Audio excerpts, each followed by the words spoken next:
Um, we are live on YouTube, and I would like to welcome all of you today to another exciting time of learning Christ and culture. It is good to have all of you here. And if you are just joining in, you might want to just put your microphone on mute at this time so that we don't get those interference that we don't want to have.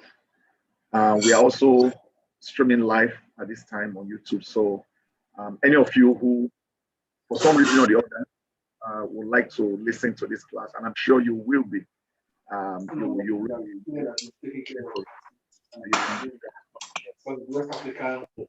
please go ahead and mute our microphones at this time. Good morning, sir. Greetings from our. Yeah, thank you for the greetings, Grace. All right, so it's 3 minutes past 10, and we are starting right now. And to start off with, we'll just go ahead and say a word of prayer. Holy God in heaven, thank you so much for today. Thank you for all you've done, all you are doing, and all you continue to do in our lives. Even as we gather to learn about this topic on Christ and culture, I pray, God Almighty, that we will not lose focus on the calling you have called us to. Help us to be focused, help us to learn, and help us to retain and practice the things that we are going to be studying today. I pray that you give us hitch-free a session, especially with our technology that we're using at this time. I pray that everything will be to your own glory. We have asked and prayed all this in Jesus' name. Amen. All right. I'd like to encourage us also, please mute yourself as you come in. It's really going to help us to minimize the distractions that we have. I'm going to make Rotimi a co-host just to help me to make sure that everybody stays muted so that I don't get distracted, because sometimes I have to be muting us like I'm doing right now. So, well, good morning, everyone. It is good to see all of us this morning, and I'm really excited. I'm really very, very excited to teach this class, and I'm also happy that we're all here. Thank you for those who are here and for those who are going to be listening to us maybe after now. Thank you for our sister Elizabeth Crawford. She was the first to come here today. She has been leading the way in that area for such a while now. Just give me a second. Let me turn my lights. Make sure my light is facing me. It's kind of dark here.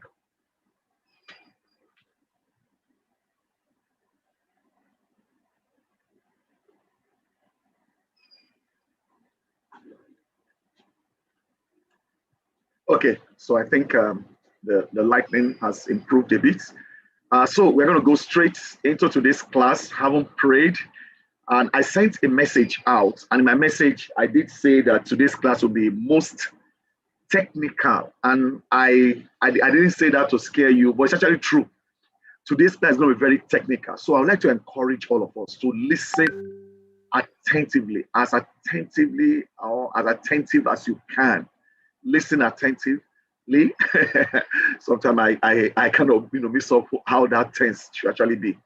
Make sure you are attentive. I think that's an easy way to put it. Make sure you are very attentive today. And I'm going to be giving you the slides. So make sure you go and read up the slides. It is very, very important because of some of the technical terms that I'm going to be using today, definitions and all sorts. Some of those terms I assure you that you probably have not heard about them before, or maybe you've heard about what those terms are, but you don't really know what they mean. Now, before I jump into today's class, I want to do a bit of a revision. From the feedback that I got last week, it does seem that there was a bit of there was not too much clarity when we were discussing Nibo's 5 points that he mentioned. So I'm going to go straight and just use maybe like 15 minutes or so to quickly do that. Now, for you to understand that what Nibo attempts to do, just two things that he attempts to do. He attempts to find out how, do Christians view and interact with the larger culture surrounding them. And that is what you should be thinking about also. How do you view? How do when you see them, what is your view of them? Then how do you interact with the larger culture that is around you? Not your church culture or your tiny culture, but the larger culture around you. Number two things he went out to find out was, in what ways do Christians allow the larger culture to shape or define them? So, and it is true, we all have a view of the culture that is around us, larger culture. Then the second thing is that, so how have we allowed it to now, kind of define us? How have it to define us, to shape us? Those are the two things that Nebo set out to find out. And in his finding, he found out there are 5 responses. There are 5 responses. Now, these things might come out in your final exams if we are going to be taking a multiple choice. But even if there's no multiple choice, which I can't tell you, know them. So he found that there are 5 responses. Obviously, this book was written over 50 years ago. Right now, we have more responses, which is the +1. And that one is actually intense. Okay, we're going to be going into worldview shortly. So Nebo asked the question, so what is culture? According to him, it is the social life of humanity. The things you do, the things you wear, the kind of song you sing, the language, the kind of food you eat, the kind of houses that you live, your environment, those things created by human beings in area of language, habits, ideas, belief, custom, social organization, inherited artifacts, technical processes, and values. Everything around you is culture. So you can see why it is very hard, to just divulge culture from a man. Everything about you is culture. Now, of course, you remember that when we looked at Genesis of culture, we found out that a lot of those culture had their roots in the book of Genesis. We can find the roots of all these things. Now, here is what he did. There is an analysis, in the analysis of various ways in which Christians have sought to live faithfully under the authority of Christ as they relate to the culture surrounding them. Now, I'm going to do something a bit different today. Now, I know that there are 5 responses or reactions or ways that, according to Nebo, that Christians have tried to interact with the culture. But if you look at it closely, there are actually just 3 ways. Actually, in the real way, 3 major choices that we make. The first choice is, being against culture. So culture, we don't want culture. Culture is evil. The second one is, just embracing culture. Okay, we are actually cultural human beings, so we cannot throw culture away. Now, the third one is the one that is broken into 3, which is Christ above culture. And I think that is where it becomes a bit foggy. And I understand your frustration, and that's why I tell people, reading Nebo is not the easiest book to read, because of the way he explains some of those things and the way he saw them over 50 years ago. So what I'm going to do, I'm going to try to bring a bit of clarity, to some of the things that we have learned. It's very, very important, even though our basis of our study is not purely Nebo, but Nebo has given us a framework that we can actually use. It's like a draft. From that draft, you can now build on it. And the truth is that at the end of that book, Nebo does not recommend anyone. He doesn't say you should do 1, 2, or 3. He leaves it to us to decide. So which one are you going to do? So let's take them bit by bit. This is a recap. The first one is Christ against culture. Now, also remember these terms. It might come out in your multiple choice if you are going to have multiple choice, but who am I to tell you that? So Christ against culture, Christ of culture, Christ above culture, Christ and culture in paradox, and Christ the transformer of culture. Okay, so know those 5 responses to culture around us. So let's go.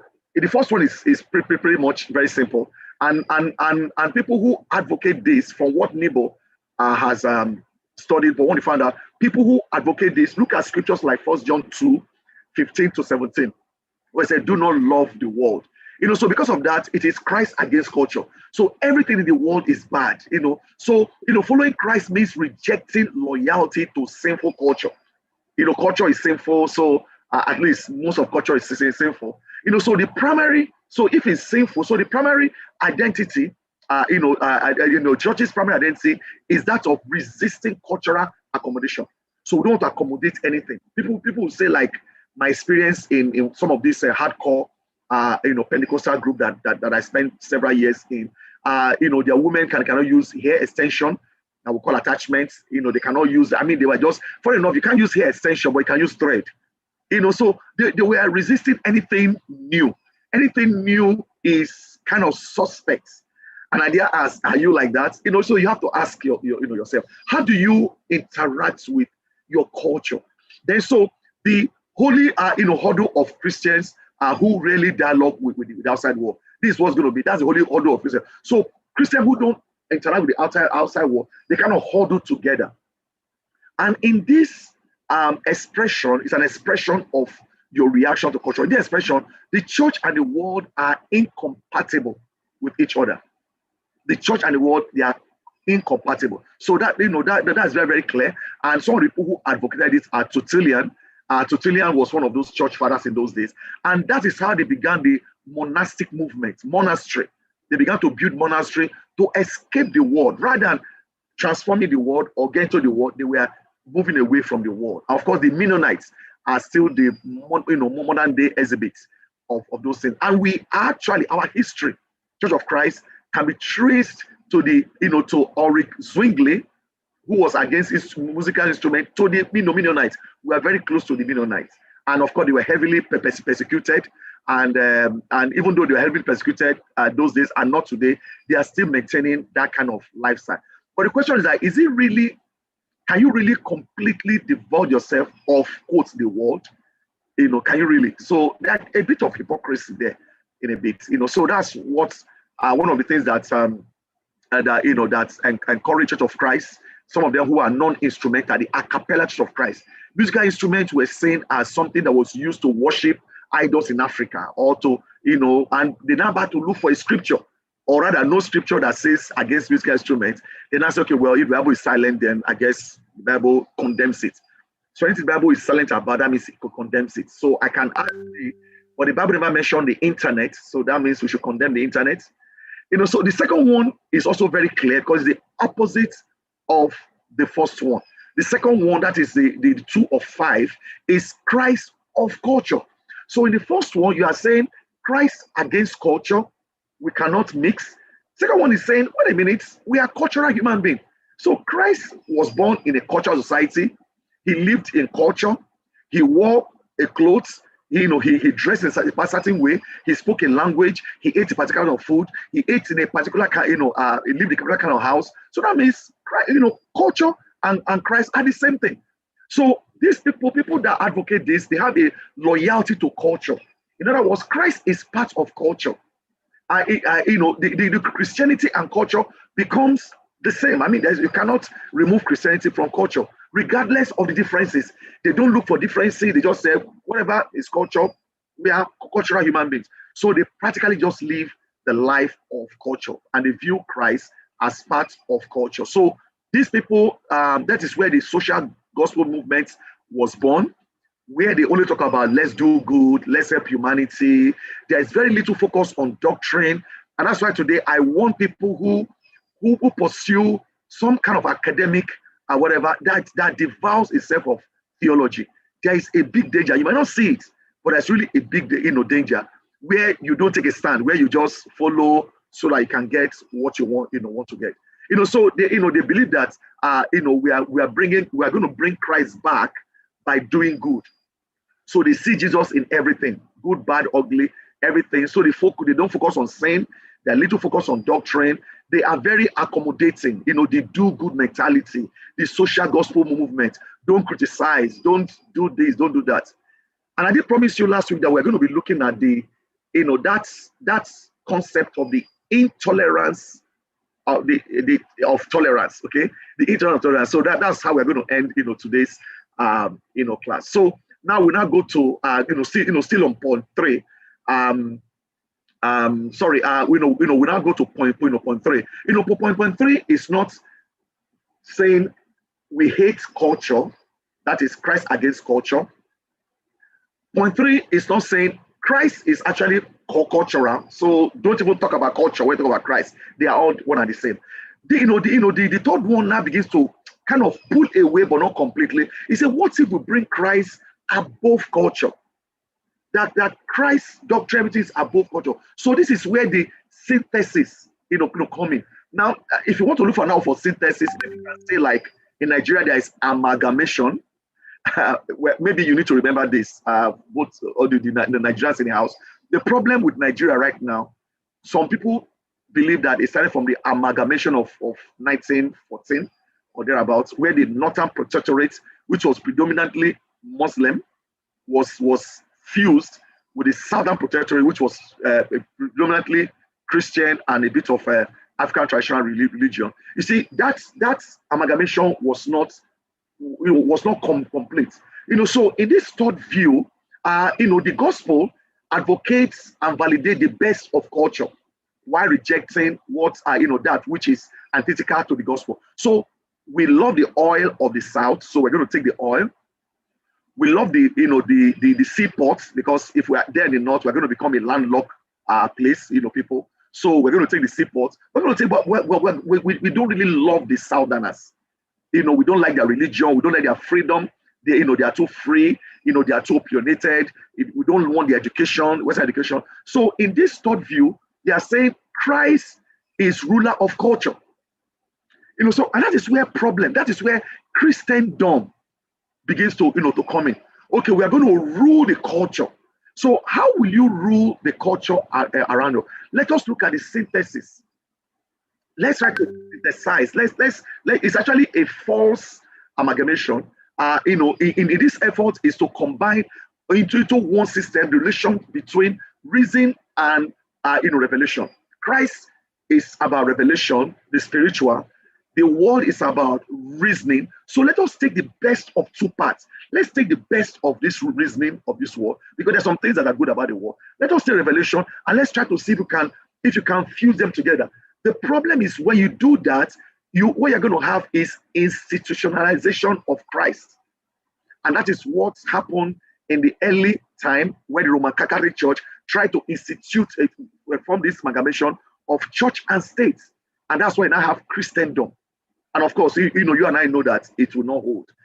So we have that institutionalization. Some of the early advocates are Thomas, Aquinas, who try to synthesize everything he sees. Rather than rejecting things, he found a way. Where can we fuse? Where can we agree with things like that? The fourth one, and I hope you guys are going to understand it clearer. Clearer. I have a bit of a tongue twister this morning. You're able to understand it much clearer. So if you miss what I just said, you might have to just go back and rewind. If you go on YouTube, you can try to do that on YouTube. But after the class, you can do that. Now, the fourth one, Christ and culture in paradox. So remember again, the first one is Christ against culture. That means we hate it. We hate culture. The second one is Christ is of culture. Then the third one is that, okay, what about Christ above culture? Let us see if we can use culture. But we're going to be on top. We're going to rule over culture. And that gives back to institutionalization, church and state coming together. Then the fourth one is Christ and culture in paradox. This one separates the two. It's another reaction. We are saying that Christ walks alongside culture, but does not change it. They're in paradox. So what happens in this philosophy is that when I'm in church, I obey Christ. I follow the rules of Christ. When I'm outside the church community, I follow the rules of the community. So because they cannot mix two of them together, they are in paradox. So, but you are free to live both. Like so. In this idea, they see culture as neutral. Culture is neither here nor there. It's neutral. With the tension being between God and human. So they now say, well, the problem is not culture. The problem is actually man and God. So leave culture out of it. Let's just focus on man, God and man and God. So when we come before God, we look at God. We go outside the church community. We just follow the culture of the community. So it sounds more like some people who quote scriptures like, "Let us give to Caesar what Caesar wants to God, to God." To God. That means you can serve. It's a dualistic way of thinking. You can actually serve two masters. At the same time. So they don't reject the world, but rather they live double life. They live double lives. And a man who did that, believe it or not, was actually Martin Luther himself, the father of the Reformation movement. Even though most of the stories you hear about him are good stories, how he challenged the Catholic Church, and how he nailed those 95 pieces on the door, challenging them to come and explain or denounce, and how he did what he lived a double life. He gave himself off to indulgence in terms of alcoholism, overeating. He was a very fat man. He didn't hold back on anything. He was always, talked about of having anger, beating his wife, all kinds of stuff. So, people still do that today. We'll say, let us leave church. Church. When we're in church, we behave like church. They'll say, when you're in Rome, do as the Romans do. So it's a dualistic way of life. You are not rejecting the world, but you're actually to timing. You are double timing. So this view would now lead us to the last view on this Nebo's book, which is Christ, the transformer of culture. And that is what Christians should, in a way, be, even though it is the most difficult one, because you might not even know when the culture will come around and transform you. So people who advocate this, this is the conversationist, conversionist. Sorry, I keep saying conversion. Conversionist view. In other words, we're going to look at the culture, and we're going to see how we can transform the culture. And I gave you an example. Okay, if people are worshiping the sun god on December 25th, okay, let us change it to Christmas. For example, people can say, okay, if people are doing some fetish things, like maybe Oro, they do Oro, where they have. I'm just bring this one up. Where Oro is a traditional worship in Nigeria, where and I don't even know what they do during Oro, but women also come out, during Oro. But can you imagine? In those days, we used to wake up in the night and hear the sound of the Oro. We later found out that it was actually bamboo that was cut in a particular way. They put it on a rope, and they be swinging it, and it makes that sound. You say, everybody run. And for some of you who are Yoruba speaking here, you remember some of the nursery rhyme, Bojo Bojo, Oloro Umbo, Eparamo. So Oloro is present, let's go and run. So when you hear those, everybody go and run, go and hide. So, what if the Christian community say, okay, well, let us change Oro to become night vigil. You know what I mean? Well, let's say to be night vigil, where at night, we can all be singing, So rather than people thinking about this fetish thing, let's think about God. So that is the transformer of cultures.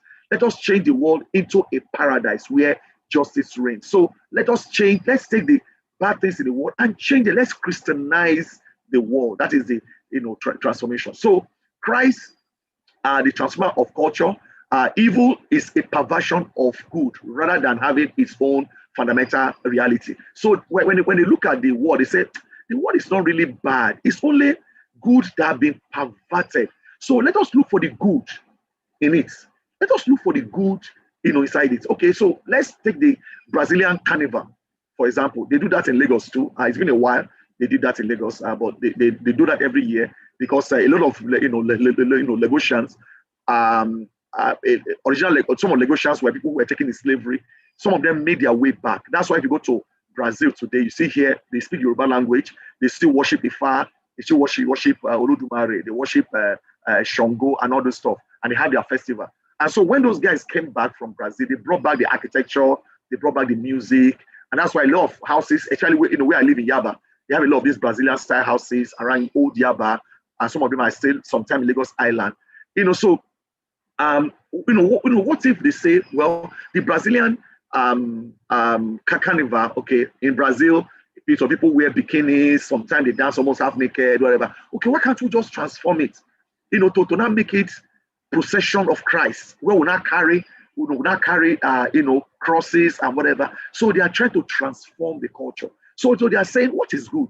It is good to hang out, right? Yes. It is good to celebrate, yes. It is good. So what is it that is bad? Let's just remove the bad thing there and just transform it. So that is the Christ, the transformer of culture. And one man who advocated this was Augustine, Saint Augustine. Augustine would say, let's speak to the culture around us. And I think there is a lot of wisdom in it. In fact, this is the only of those five, one of the only of that actually speaks very close to what a Christian should be doing, even though sometimes they can take it a bit, far. So the question I want to ask today, even as I end this revision, is what do you think would have happened if Christ were not born? If Christ had never been born. So what I've outlined here are based on a book. The book I showed you the picture of that book. If Christ was not born, hospitals, we don't have hospitals today. Maybe we'll eventually have it, but it was Christianity that actually began to to push for having public hospitals around. So if Christ hadn't been born, people would not begin to think about that, about loving your neighbor, the good Samaritan, taking care of people, bandaging people's wounds. Universities today, most universities in the world were started by people of the Christian faith, for Christian purposes. If you go to England, if you go to US, go to a lot of Christian universities. In fact, in America alone, the Church of Christ in America has over 50 universities. That's almost one per state. Over 50 universities, that was started actually by people of faith. Even here in Nigeria, the missionaries, like we normally talk to our current politicians. Many of them went to missionary schools, Baptist Academy, St. Finbar's College, CMS Grammar School. All of them went to and all these things. And these schools were practically free. So missionaries did all this stuff. It was Christ, love of Christ. Christ influenced all these things. Education for the masses. In those days, only the aristocracy, has education. The rest people are illiterate. What about free enterprise? People can actually become somebody. Which is against the Islamic way. They said if you are born into a poor home, then that is what Allah has willed for you. But the Christian faith encourage enterprise. Like Paul said, if you have a job, do something with your hand so I can share with other people. Representative government, like what do you call it? Democracy today. In those days, it was just one man rules everything. But Christianity encouraged that. Separation of politics and power. Christianity encouraged that. So if Christ had not been born, modern medicine, even discovering the new world, Christopher Columbus, these are people of faith. Elevation of status of women. If Christ hadn't been born, women would not go to school. Benevolence, charity organization, the Red Cross, and motherless baby home, a lot of these things were championed by people of faith. Higher standard of justice. We read in the Bible where a woman was caught, they caught her in the act of adultery. How can you catch somebody in that adultery and it's only one person committing that adultery? Because women didn't have loss of rights in those days. So the standard of justice was warped. Elevation of the common man, condemnation of things like adultery, homosexuality, other sexual perversion. If those things were not curbed, the human race would have been endangered even by now. Civil liberty organization, you see that a lot of them have Christian faith. How many? Like I challenge you guys. How many civil liberty organizations have you seen championed by Islam? I haven't seen any. I haven't seen any that comes to fight for the right of less privilege. If they are, I've not seen them. Abolition of slavery. Even the highest rank for human life, civilization. Comes to us rather than being barbaric. We are exposed to so many things. Writing of languages. Missionaries went to many parts of the world and they were able to reproduce their language into written form. People now have written language because of Christianity. If even the works of art, Christianity encourage people to use the work of art. If you look at some of those paintings by Leonardo da Vinci, Michelangelo, Rembrandt, Van Gogh, all of this, it was Christianity that encouraged them. Of course, Islam, they didn't encourage most of those kind of arts. At that time, then there's also, you cannot leave out the countless changed lives, people that have been saved, people's lives have been transformed, and the eternal salvation of every soul. So those are some of the things I need to think about. So Christ and culture. Christ has come and brought a lot of good things to us, and we as disciples of Jesus Christ must think critically about culture. Now, I want to thank all of you that have submitted your requests that we have discussed. Many of you actually that have submitted your requests on what you want to write on your project. Now, this project is very interesting because we are allowing you to choose the topic you want to write. Even if your topic, you can't find your topic in all the things that we have mentioned here, other evangelism and generational gap, Christian and politics, dating and culture. I mean, somebody has chosen dating and culture, and church services. Effect of societal use of honorific title. Someone had chosen that one also. Reaching out to do some other faith, Christian ethics and culture. I mean, a lot of this have been chosen by some of you. So even if what you want to write on is not here, you can come up with your own topic and let's discuss. Just let me know. Then we can talk. Some of you have given you some inputs on what you can write. Please start early. We are Christians. We're not just Christians here. We're also leaders here. What will you tell your child if your child is not doing well in school, if your child is not doing exams or failing whatever? Let's start early. Like I advise people, put it as part of your daily agenda. This is actually part of your work as a disciple. Bible says you should show yourself, to be a workman, who can handle the word of God very well, who could be approved. And this course is about approving you to be a workman, that can actually handle the word of God. So having said that, we're going to spend the next 1.5 hours, believe it or not, looking at the sixth, that is the +1, which is Christ without culture. So you can see how it goes. Christ against culture, Christ of culture, Christ above culture, Christ and culture in paradox. The Christ, the transformer of culture. And obviously, because this was not very prominent during the time of Nebo, it was not very, very prominent. And that's Christ without culture. So that is the whole idea of taking Christ out of anything. And let me show you how the world has succeeded in many, many places to do that. So, ladies and gentlemen, we're going to be looking at introduction. I had to add that one late because it's a very huge topic. So let's look at introduction to worldview. And we're going to look at religion from worldview's perspective. Religion from worldview's perspective. I began preparing this. I actually prepared this class 3 years ago when I began looking deeply at this thing. That was 2018 that I prepared this class. So, and the question is that do all roads lead to God? And what we're going to be talking about today might be sobering for to some of us, but I want us to think clearly about what is it. Why so many ways? Why so many religions? Why so many beliefs around our society? A book I'm going to use, in fact, I was supposed to bring the book out to show you. Okay, anyway, you have the picture of that book. A book I found very helpful. I read this book like 4 years ago, thereabouts. A book I found useful is a thick book, almost 400 pages or thereabout. It's called The Universe Next Door. It was written by a very brilliant man known as James Sire. The Universe, Next Door. So some of the things I'm going to be using here are materials from that book that I'm going to be using. And of course, I've added a lot of my own to explain it, so I'll be able to help you understand. So let's start by defining it. What is worldview?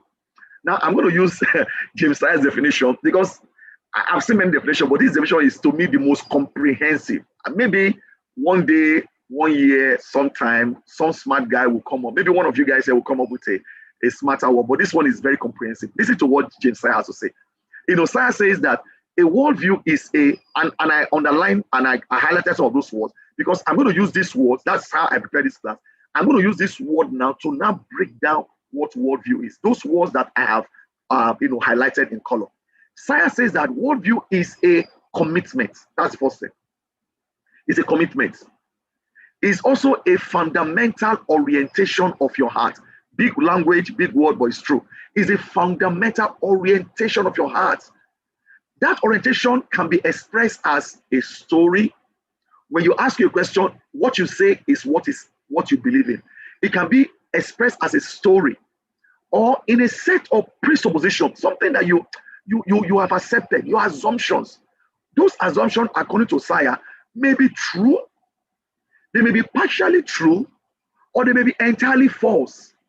So it is not whether they're true or false or whatever, but that is what you believe in. Those things might be true, they might be partially true, or entirely false. And those are things that hold, those are things that you hold, whether you believe it or not, whether you know consciously or unconsciously, whether you are consistent with it or you are doing 419, today you are here, tomorrow you are there, whether you are conscious of those beliefs or they are in your subconsciousness, or whether you are consistently following those things or you are inconsistent, all these things are about the basic constitution of reality.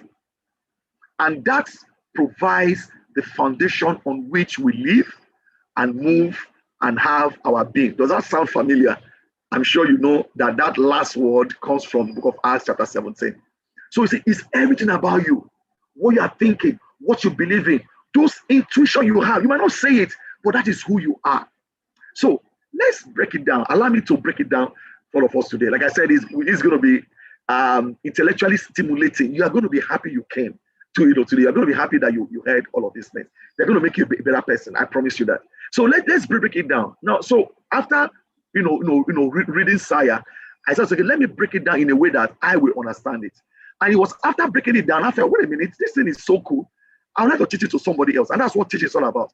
First, you learn, just like Ezra, you internalize it, and you say, wow, let me teach this. So by definition, we are saying that worldview is a one, commitment. Number two, is a fundamental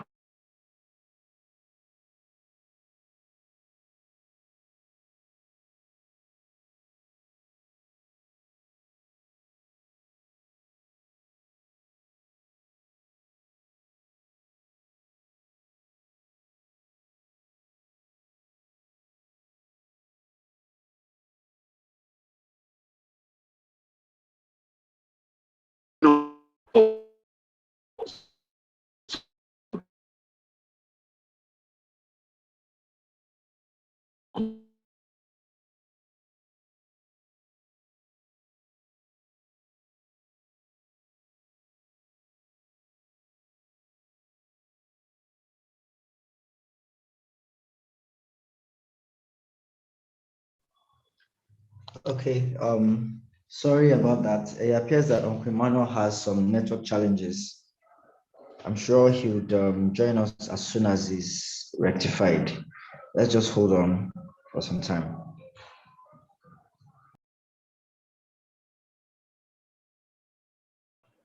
Sorry about that. I think I had some technical hiccup here, but I'm grateful that I was able to switch immediately.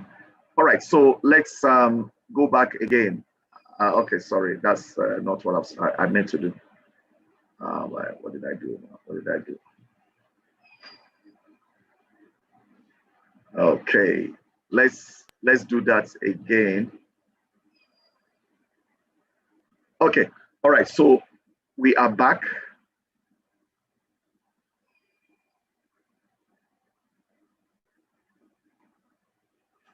Thank you for hanging in there. Yeah, so where did we stop? We stopped by saying that these things, you might hold them consciously, this idea. A lot of us, we have them. There's something that's called hidden worldview. Next week, we're going to be concluding this semester, next week, Monday. And one of the things that we're going to be looking at is hidden worldview. Some of those worldview that you don't even know they are there, but they are there. So subconsciously, there's some things you hold onto. They might be consistent. You might be consistent in your assessment or in your grasp of those things, or you might be inconsistent. That is not it. So all these things is about the basic constitution of reality. Those things form your reality. They form your reality, and that is what provides the foundation on which you live and move and have your being. It is everything about you. So if anybody tries to attack that foundation, you snap. You actually go at that person. So that's what in worldview. And let me add by saying that if you are listening and you think, well, I don't have a worldview, well, that also is your worldview. If you think you don't have a worldview, then that automatically becomes your worldview.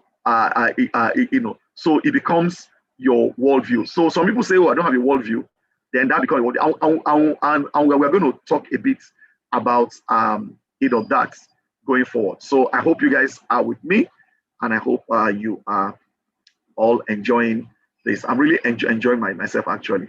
So let us go straight to further clarification.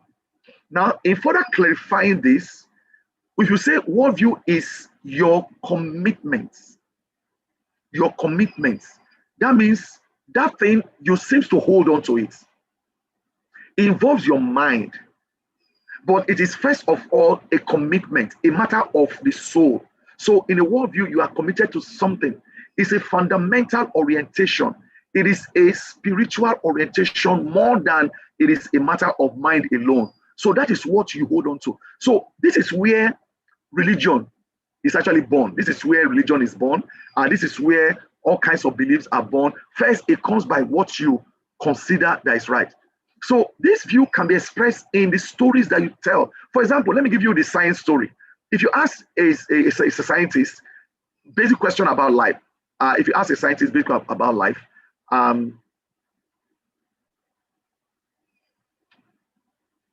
okay, we are back. I seem to be feeling some blipping. It keeps blipping back and forth, off and on. If you ask a scientist about the story of life, if you reflect, if you ask you, for example, when I reflect on where I am and the whole of human race, where they've come from and life itself and where they're headed, my worldview is being expressed as a story.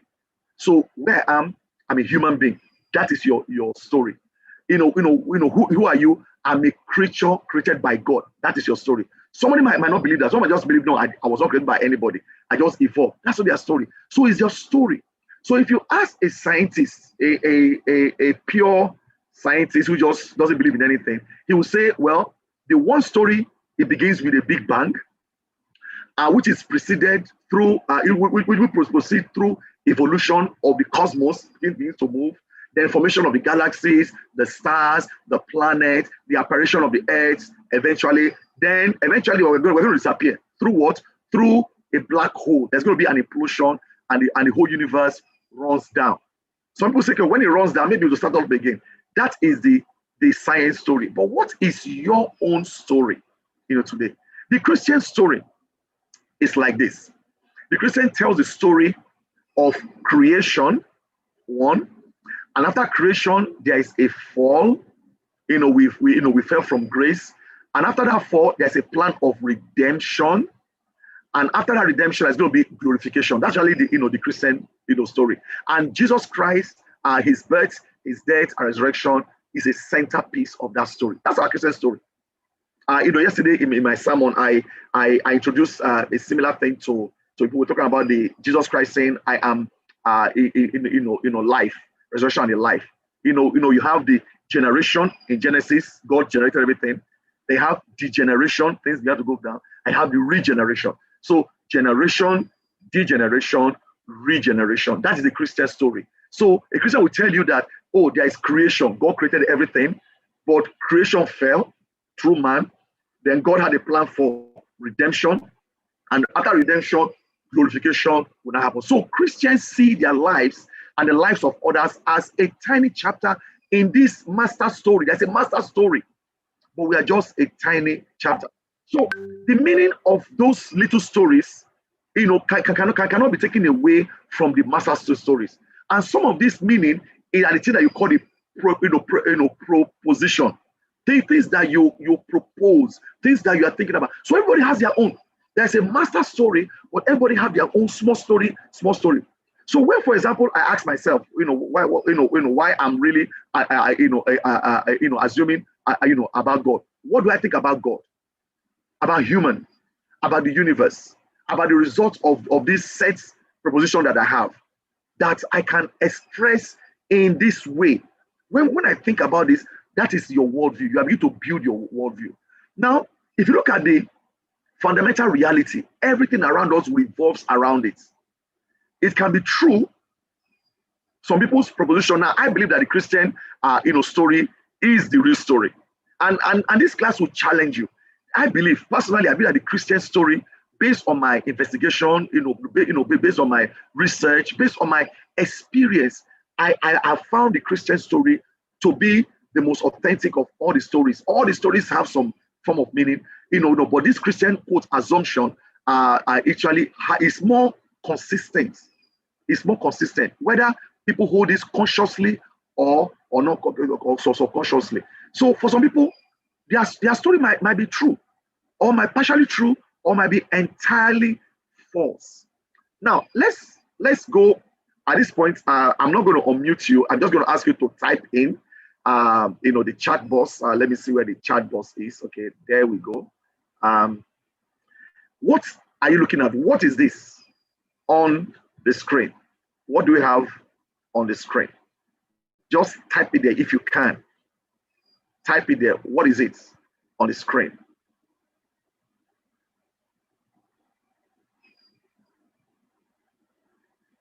Abu Barnabas says a chair. Does anybody have any other answer to it? Maybe it's not a chair actually. Someone say a seat, a chair, sitting objects, an empty chair, a chair. Okay, a backrest chair. Okay, a chair with a backrest. Somebody say a cage. Abu says a cage. A narrow pointing, an arrow pointing to a chair. Okay, arrow pointing to a chair. So what is this? Okay, we're actually asking. A stool with an extension. Okay, with a back extension. Now that's very creative. Now, I'm sure I have a chair. Well, I actually have an armchair. That means it has an armrest. I have a chair. An armchair is one that has an armrest. So we all believe, no matter what we have said here, all of us are saying that this is a chair. And we know what a chair is. It's something that we sit on, right? Now, that is your story. A chair remains a chair, whether you recognize it as a chair or not. That is the funny thing about it. So even if somebody come and say, oh, this is a stool. This is a stool with, you can define it very well. Oh, it's a stool with a backrest. It is a piece of wood that has a cushion on it. It's a piece of, no matter what you say, no matter your story you tell about it, it does not change it from being a chair. Either there is an infinite personal God or there is not.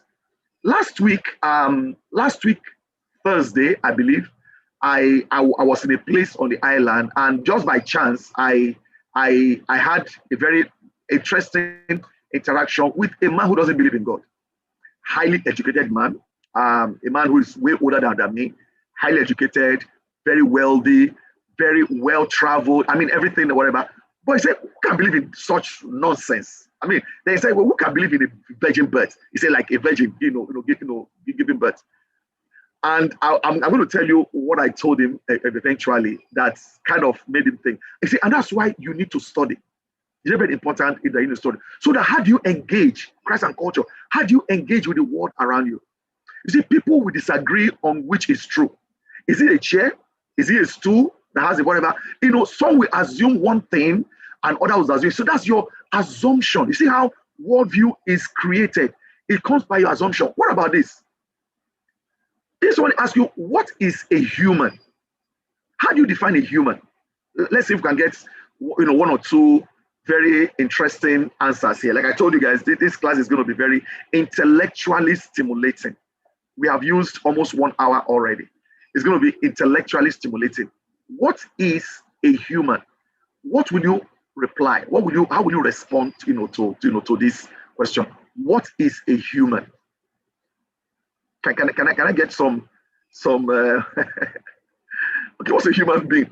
Obviously, this is a picture of a human being. So what's human? A human is a mortal being. Okay, mortality. That's a being that can die. The opposite of mortal is immortal, invincible. Okay, immortal. Only God that is immortal. A human being is a mortal being.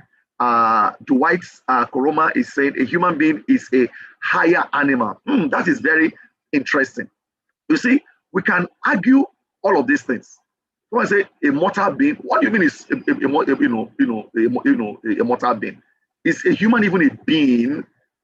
When you say mortal, someone will say, okay, which part of the human are you talking about? Oops, that brings us to another worldview. What do you mean another worldview? Okay, a human being is not just one person. A human being is a combination of three entities or three things. Really, mind, soul, and body. So if the body can die, can the soul really die? You see how this story, can you imagine you being born in a desert island? You are the only human being around there. And you were dropped there as a baby. For some reason, you struggle, and you become a man. What will you say about when you see another human being? What will you say about life? What will you say causes the rain, causes thunder, causes lightning? What will you say is responsible for the sun? These are your stories. And you see, when people began to look at the environment and begin to paint their own story, that becomes their worldview, And Christians, especially people who lead people, must study this worldview. Now, some people will say that, most people do not go around consciously thinking of people as organic machines. Some people think, oh, a human is just an organic machine. Just an organic machine. Whether conscious or not, people have those things. Whether inconsistent, you might not even think about it. See, people who advocated that gruesome transatlantic slave trade did not consider a human like this to be a human being, a person like this. They were, like somebody said, animals. Someone said, okay, well, they are higher animals. Some people say, no, I'm not an animal. Human beings are not animal. Some people say, okay, maybe we are higher animal. No, don't even put animal there. Because when you put animal, people say you are bringing us down to the to the animal kingdom. We don't belong there. Some people who do not believe in anything supernatural at all, they will wonder whether there will be any reincarnation. Some people say, oh, there's reincarnation. When you die, you are just a fragment of something that lived before. So sometimes our worldview, both those that characterizing small or large community, and those we hold as individual, are inconsistent. You say this person is a human being, right? Then you see another human being or another color, and you treat them less. Then that means that you're not consistent with what you're doing. For the fact that the person has brown color, and we do that. Even the ideology that if something comes from the West, you don't question it. If something is homebreed, then you question it. You might not say it. You're not saying you are prejudiced. You might not say whatever, but that's how you are thinking. And we also, as a church, we think that way. So can we just all be humble? So you begin to look at that. They talk about the foundation on which we live. See, it is important to know that our own worldview may not be what we think it is. You might think, oh, I have a Christian worldview. Listen, when you think closely, some of you might find out that your Christian worldview might even be a hybrid of that Christian worldview. It may just be what we show it to be in our words and action. It is when you now talk that your real worldview will come.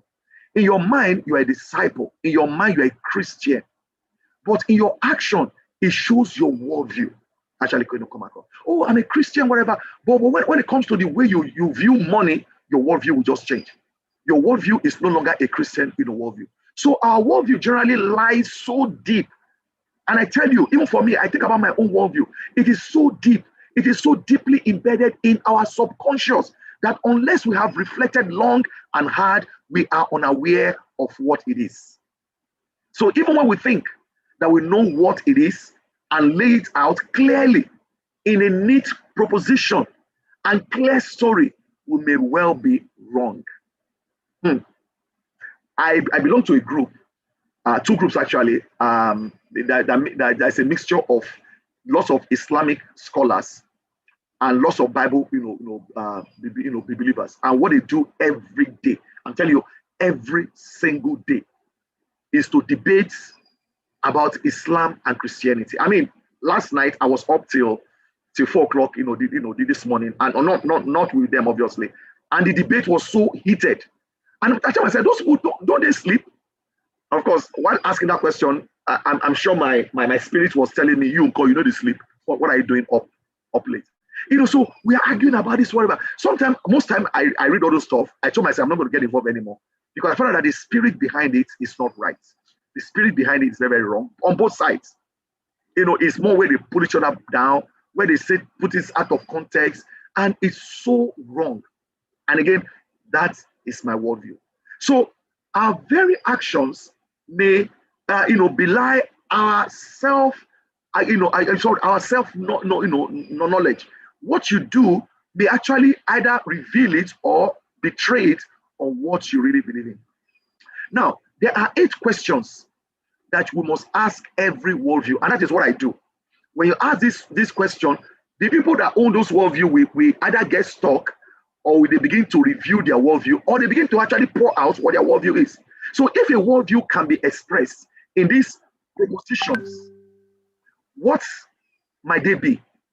If you must lay out your worldview, essentially they are our basic rock bottom answers to the following 7 questions. Why did I say 8? Okay. Same question. One, ask yourself, what is the prime reality? What is really real?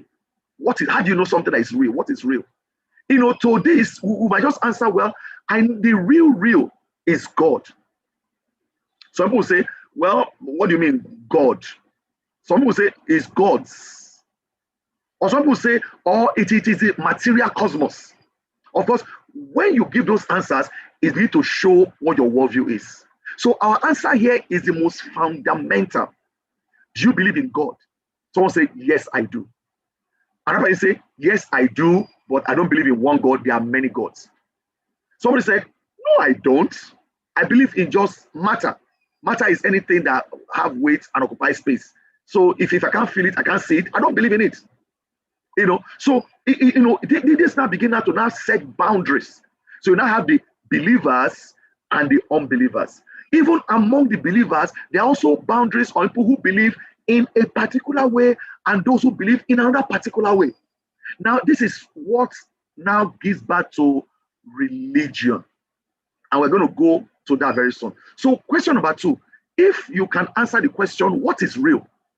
God, God's matter is real to you. Then what is the nature of external reality? What is the world around? How do you define the world around you? Here, your answer can actually point to whether we see the world as created. Someone say, well, everything around me was created, or it's just autonomous, as chaotic. You can say they are very chaotic, or they are orderly. The word order is the word cosmos. You can see the world as created. Someone say, no, it's not created. It's just autonomous. It just came by itself.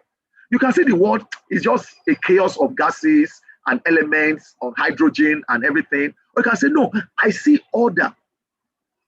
You can see the world as, well, I see matter, the elements.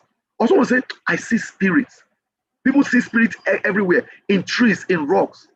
So whether we emphasize what I was saying, they can be subjective to us. I mean, subjective in a way, objective, but they are very subjective because it's only you. They are personal relationship to the world. It is objectively part of us, but in the world, it is very subjective. So, what is a human being?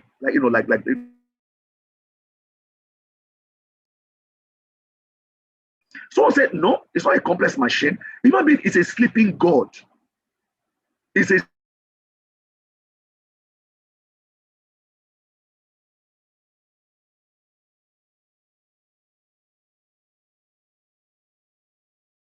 actually all the sermon that they preach is all about making the man big, your true potential, conquering, upholding, taking over. So what is a human being? Someone say a human being is a person, made in the image of God. Really? Someone say, I don't believe that. What do you mean? I don't even believe in God. Someone will tell you. So how can you say human being made? What image? Which image are you talking about? Someone will say, well, let me tell you, human being is just a naked ape. It's a monkey that has no hair on his body. It was a monkey that grew through evolution and is still an ape, whatever you are, because we are 88 point something percent the same gene type with an ape. So the fourth question now becomes, so you've answered, what is prime reality? You've looked at the question of what is the nature of external reality, what you see around us. The third question is that, so what is human being? See, every worldview must answer this question. Now, number 4 is, so what happens to a person after we die? That is a major one. Some people say, well, when you die, you just stop existing. That is called extinct. Just like dinosaurs have stopped existing, you go extinct. So some people say, no, when you die, you are transformed to a higher state. Some people say, well, that doesn't make any sense. Have you been there before? No. So how do you believe in it? If you've been there, someone say, no, I've actually been there. I reincarnated. Some people say, well, I used to walk somewhere, but nobody has ever reincarnated. I say, I used to be Adolf Hitler. I used to whatever. They always say, oh, I used to walk in Pharaoh's whatever. Oh, I was a Solomon. I can remember. Some people believe in reincarnation, that you are just going around. History for them is just a revolving door. So some people say, the departure of when you die is a departure into a shadowy existence. What does that mean? You go to the other side. Where? I don't know. You just get as it be. So one says you're like a television that is switched off, boom, you stop existing, and that's it. So some people say, oh, you are transformed to another place. Some say, no, you don't. That doesn't happen. So you actually transform to come back again. You are recycled. Another person say, you know what? You just go to this obliviousness, into this shadowy existence. Number 5, good question. So why is it possible to know anything at all? Why do you even know the things we know? Who gave us all this something?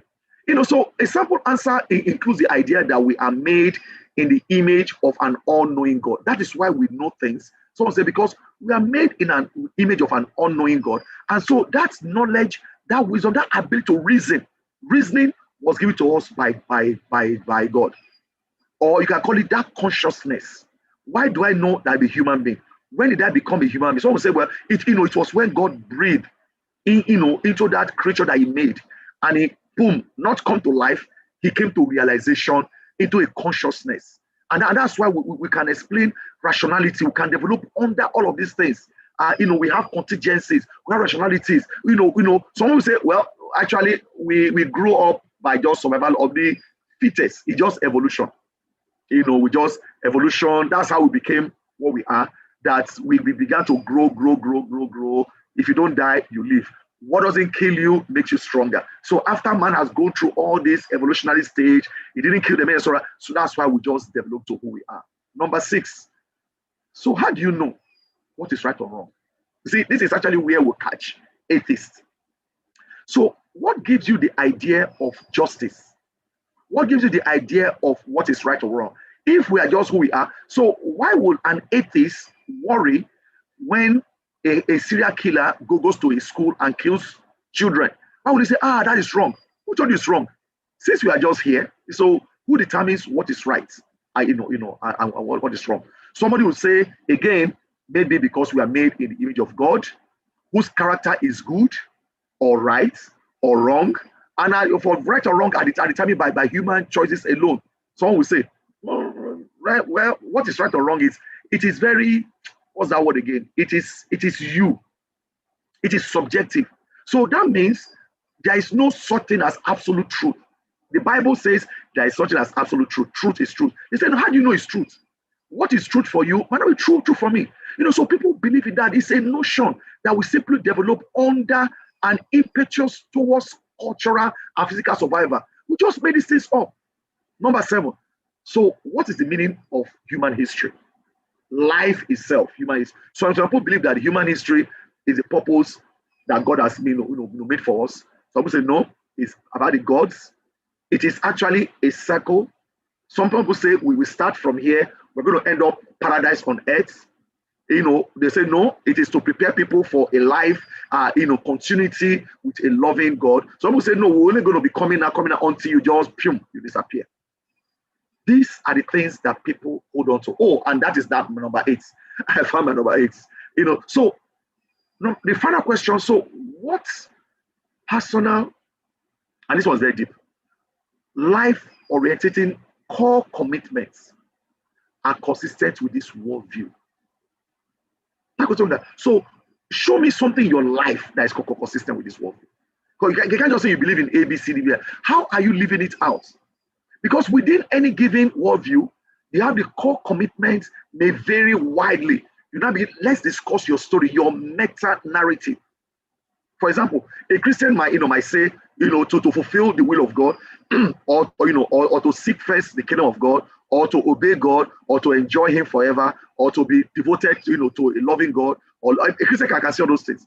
Now, we now have this spiral movement. If you don't believe this, if you don't believe in the supernatural, what are you going to believe in? Automatically, people are going to believe on just the natural. And that's why a naturalist will not come in. A naturalist might say, while we are here, the whole history thing is to realize their personal potential for existing, experiencing life, or to do as much good as they can for other people. They say, oh, I'm a humanist. I'm just here. I want to just do good. And when I die, I die. There's no spiritual, there's no anything. So the question and its answer will reveal the variety of ways that intellectual commitments are worked out in individual lives. So let's do this. And I'm going to ask us to please type in, because of time, we are not going to ask you to unmute. That will take our time because we have just exactly 1 hour left to finish this awesome class. So we ask that question, what do you see? Just type your answer in.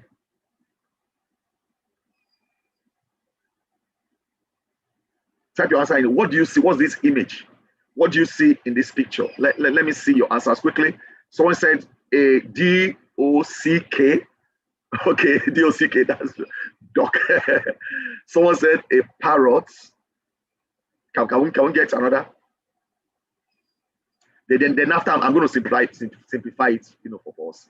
Someone says a parrot. Someone said a D-O-C-K. Someone said a bald bird, a bird without hair on his head. Okay. Someone says a rabbit. A rabbit. Someone said human bone. Isn't that exciting? Human bone. What else again? And this picture is used in virtually every single class in behavioral science. Someone said reflection, a reflection on water. I've never heard that before. That's interesting. Reflection on water. Now, what I normally do whenever I use, as someone say a bird again, someone said a sketched bird. Now, what I normally do, sometimes I seem to get two different answers. And when I give you the answer right now, you probably begin to see it. Somebody says it looks like a rabbit. A rabbit. Because I say why? Because I can see the ears of the rabbit behind. I can see the nose and mouth of the rabbit by the right, and I can see the eye of the rabbit. And someone said, well, I see a duck. Okay, now we have a duck now. A D-U-C-K duck. We have a duck. Now, here is the real question. For all of you who say you see a duck, how do you know it's a duck? Fatu says a duck, okay.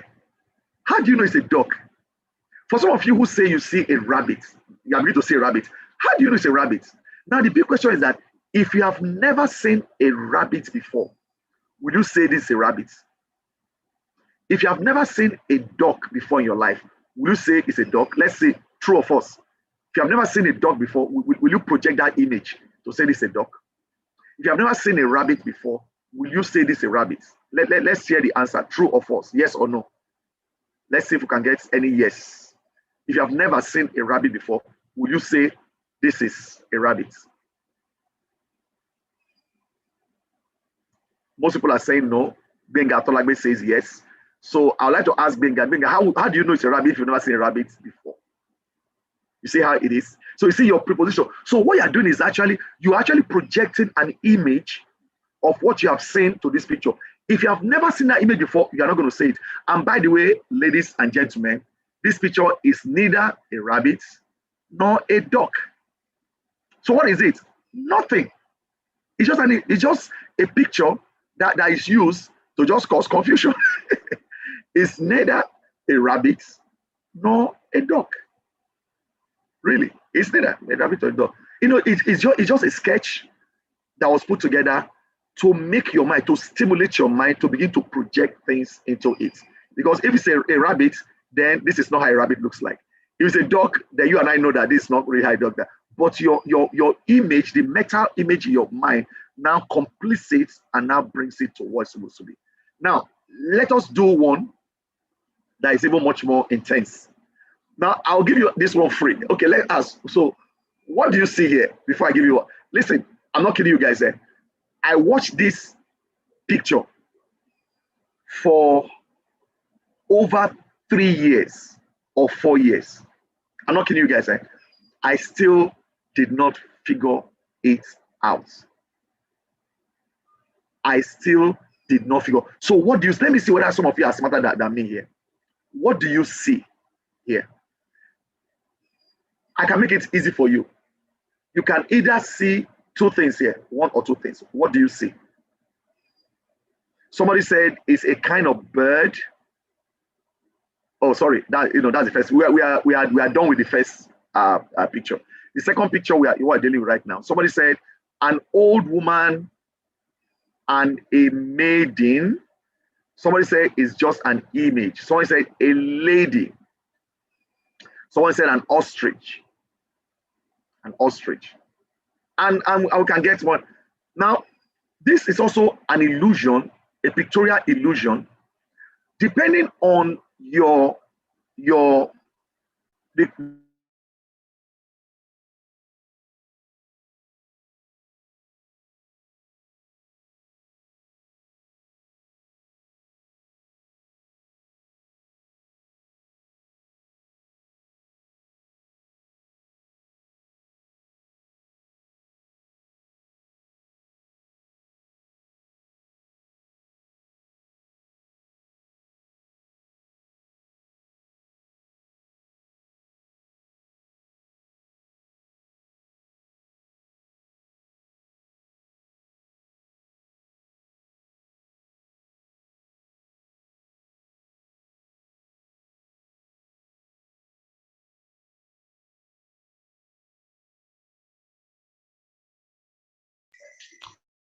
Okay, I think Uncle Manuel has network challenge again. I'm sure he'll be back online. Yeah.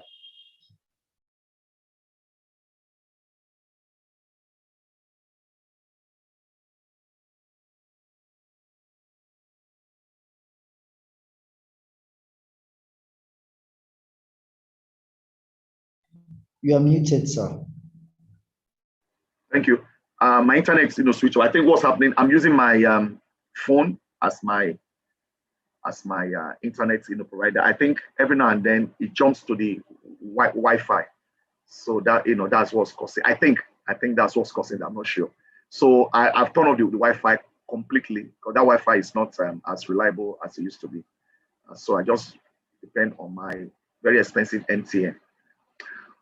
But anyway, we are back. It's good to be back again. So for 3 years or so, all I saw was this young lady. I've had people tell me that they see an older woman, a very old woman, but I never saw it. In fact, I saw it just about 3 years ago or 2 years ago. I saw it. Now, so you can look at it. For some reason, you will see an image of an old woman with a big nose, with a long, with a long chain that is squashed all, there. You see how we make up picture. We are seeing one picture, but we can make up the different things. So what you are saying does not change. The word does not change. Everything is the same thing. But for some people, what they see is different from what another person is saying. That is your story. That is your preposition. So when you are speaking, you are bringing it out as this is what I think is, and this this is what I think should be. You are bringing your story out.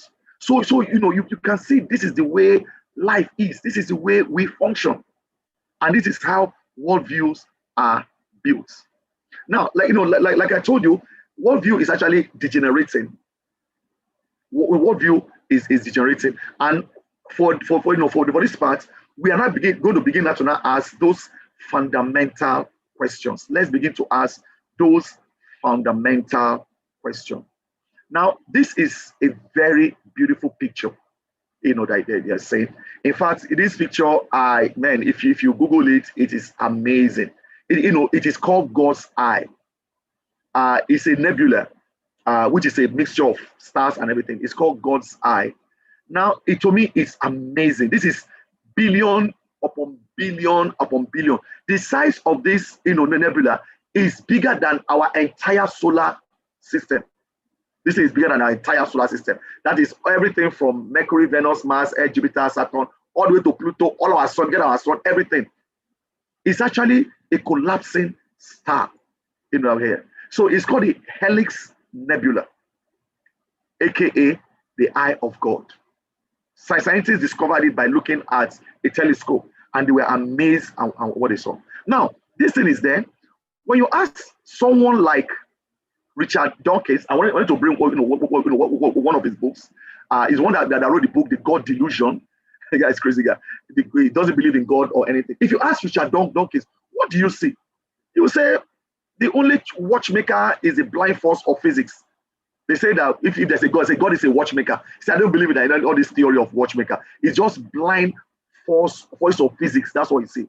Now, if you ask someone like Hopkins here, Gerard Hopkins Ogunkompe is one that wrote God's grandeur. He says the world is charged with the grandeur of God. What he sees God in motion. He sees God in exhibition. Somebody else says, nothing. What did I say?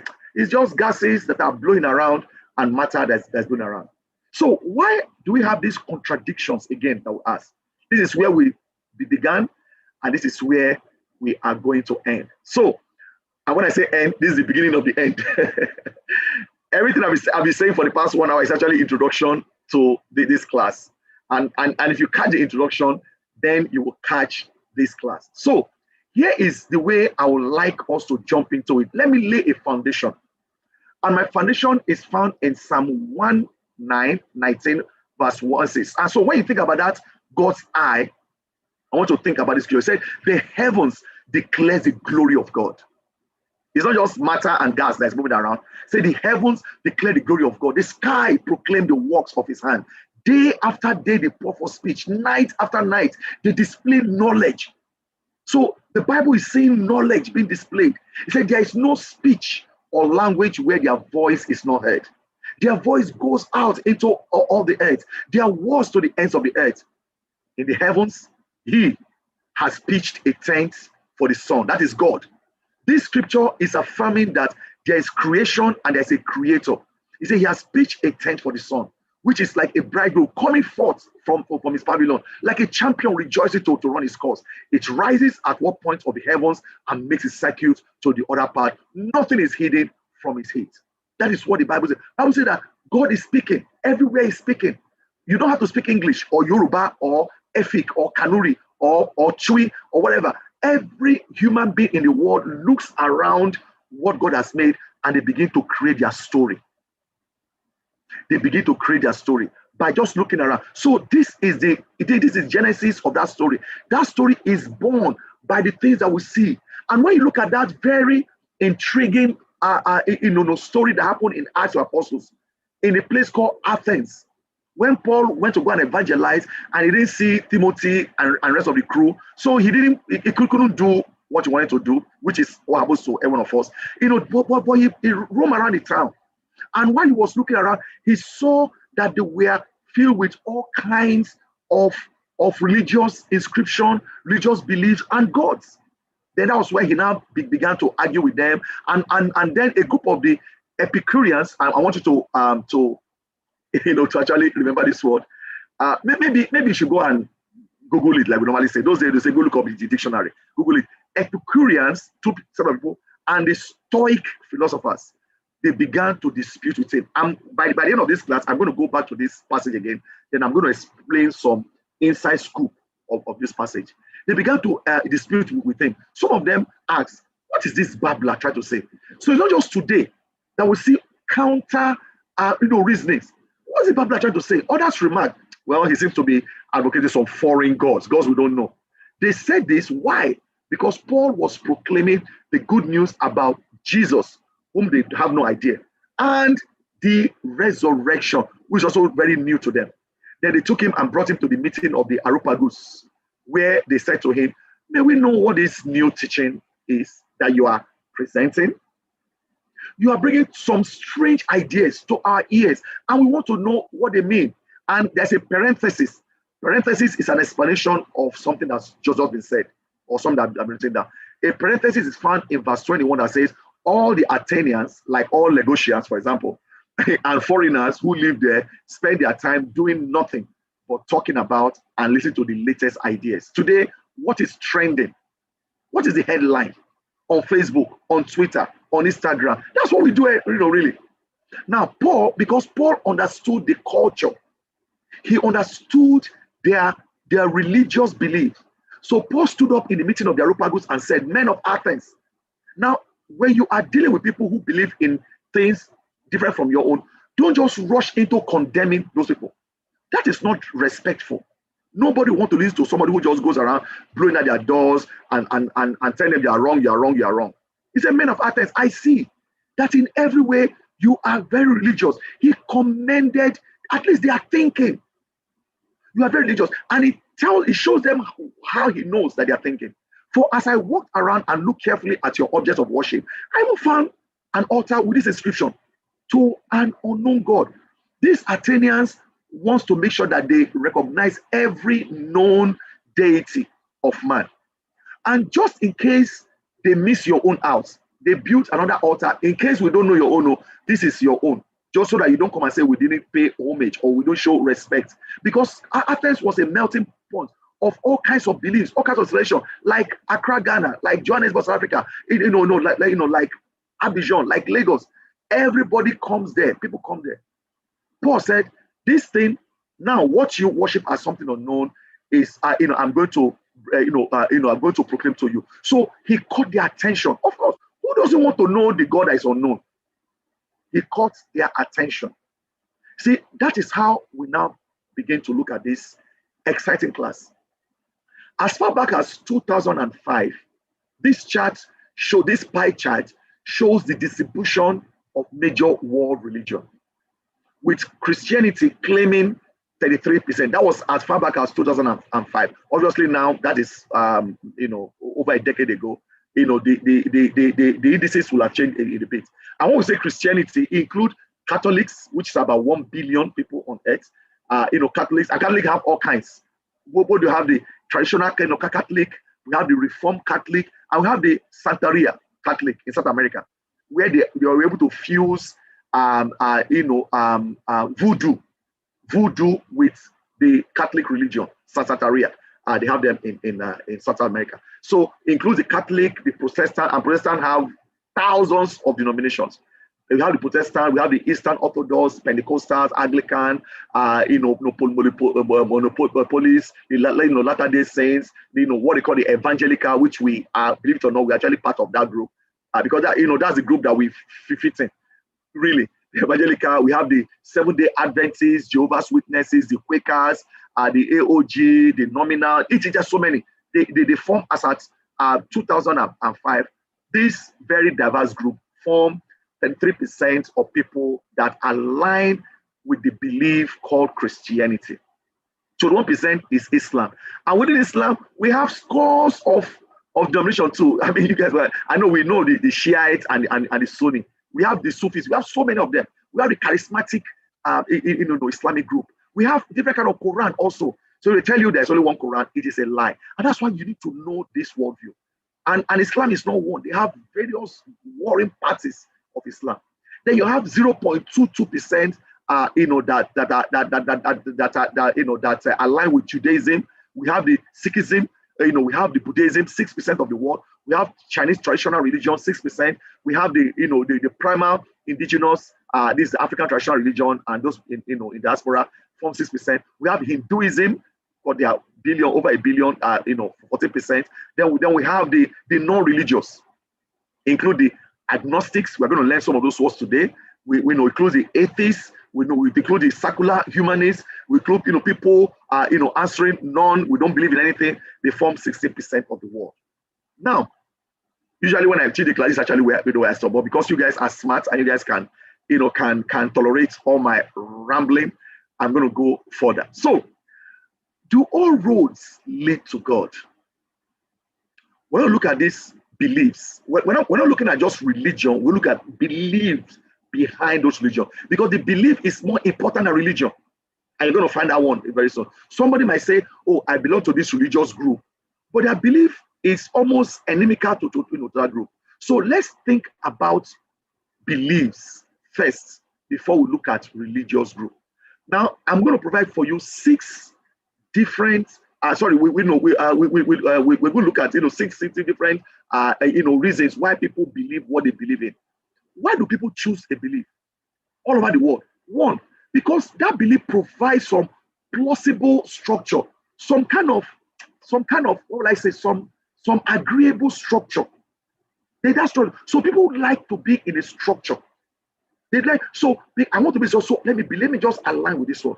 Number 2, it also gives them some emotional security. Oh, when I die, when my dog dies, my dog goes to heaven. Somebody will be much more happier. Oh, my dog goes to heaven. Oh, I will see my dog one day. So it's better for that person to know that dogs don't go to heaven. Really, So it gives us some emotional security. Like everybody have died in the past 1 year. I've never heard anybody that people say, oh, this man have died, he's going to hell. Have you wondered that? And for some reason, everybody that dies goes to heaven. Oh, we shall meet again. Oh, we are going to be, oh, I know he's in Abraham bosom. Everybody have, because it gives us some emotional security. Number three, why we believe what we believe in, because it validates our deepest cultural norms. Because our beliefs, when it validates what we really, really are about, we cannot just align to it. So we align to people who like us. People say we like people who like us.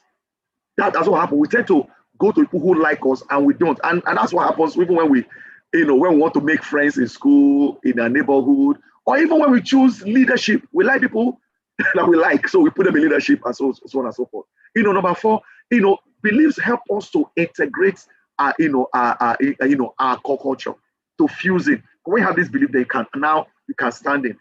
Also to monitor our cultural changes. And number six, it provides for all of us a psychological, reassurance that the world is truly as we see it, and a sense of stability and home. We're like, okay, this thing agrees with me, then I'll call that place home. Then I will align. So if I believe that women are not equal to men, if I believe that a woman she should not have the same right with a man, if I believe that anybody who does not believe in me, I have the right to kill that person. If I believe that I have to I shouldn't be a monogamist, I have to be a polygamist, then when somebody comes with Islam, I'll be a Muslim. Is it? Because he agrees with me, then I'm going to be, I will identify with that faith. Now, here is how belief system has gone over centuries that mankind has been alive here on earth. It's a spiral, it's a downward spiral. Now, let's start with Christian theism, and I'm going to be explaining all this to you. We have competing theoretical worldviews. They are all competing to be the real truth. Remember, it's either truth, half-truth, or a lie. But all of them are competing that our own is true. Let's start from I'm going to take you through Christian theism, or what we know as biblical theism. Not every theism is actually supported in the Bible. So we'll look at biblical theism, then we'll look at Islamic theism. We don't worship the same God. It's not the same belief. It is a lie that Muslims want to do so that they can pull you in, so that they can now begin to destroy you. Or it's another expression of people who are cowards, who don't want to come out and say, listen, this is what we believe in. Say, we are worshiping the same God now. How do you know they're worshiping the same God? So I'm going to introduce you guys to Islamic theism, which is a rival to Christian theism. Then we're going to look at deism, a deity. People believe in God, but not the same God that you believe in. Then when you lose that focus about God, like for example, if we start from Christian theism, then the next thing you're going to fall down to is Islamic theism. If you lose both theisms, you're going to fall to deism. You're going to believe in all kinds of gods. When you denounce deism, that is the existence of a supernatural. You're going to take the super out of the natural. You're only going to have naturalism. You're going to they just take care of the planet, they just do good. Now, when you lose naturalism, you are going to go into Hellenism. I'm going to explain that one too, whatever. When you lose Hellenism, you're going to look at, okay, Hellenism is like nothing. Don't believe anything, we are nothing, no meaning, whatever. You're going to say, no, but there could be some meaning in life. They're going to go to existentialism. These things might come up in your objective question. But who am I to tell you what's going to come out your objective question? So when you look at existentialism, now fights back. No, that life has a meaning. But this meaning is defective. Then as a fall down of existentialism, you're not going to have, so what are we going to fall down to? Let's fall back to Eastern pantheistic monism. And the failure of that is what you now have postmodernism. Modernism. Guys, all these things are real. They are all around us. And now, just like what the Bible said, now, like Daniel, this is what has gone through your mind, all of you, and now we will explain it to you, O King. I'm crazy. We will not explain all this gold, silver, whatever that is bothering you. Now we are going to explain it to all of you. Let's start with theism. Theism, like theo, God. Theism is broadly defined as a belief in the existence of a supreme being or a deity. So theism, that's a supreme being. So and people who don't believe this, like one, might say, okay, well, I believe in supernatural being, but it cannot just be one. So there will be more. And that gives back to deism. Deism is saying there is not just one God, there are many gods. That concept of God is not just one being, but there are many beings that can also be God. Someone has said, well, no. There can only be one God. And that's where monotheism comes in. And this monotheism is referred to as classical theism. There's only one God. And Judaism was the first religion that we know in history that actually believes in just one God. Monotheist classical theism. Some of them will find religious groups, Asian religious group, who almost like even in Egypt, who almost believe in one God, one central chief God, but they also have surrounding God, lesser God around it. But Christianity, in classical Judaism is just one God. Now, the opposite of monotheism, which is one, is polytheism. Say no. There has to be many gods. Now, deism is believing that there is a God, but it's not it's not connected to us. You can't relationship with him. That's what deism says. Theism says there is a God. Yes. Deism says yes, there is a God, but you cannot know him. It's not relational. It doesn't relate with us. Then monotheism says there's only one God. Polytheism says no, there can't be one God. There has to be many gods. Then a rejection of all those gods is now called atheism. So you have to know this definition.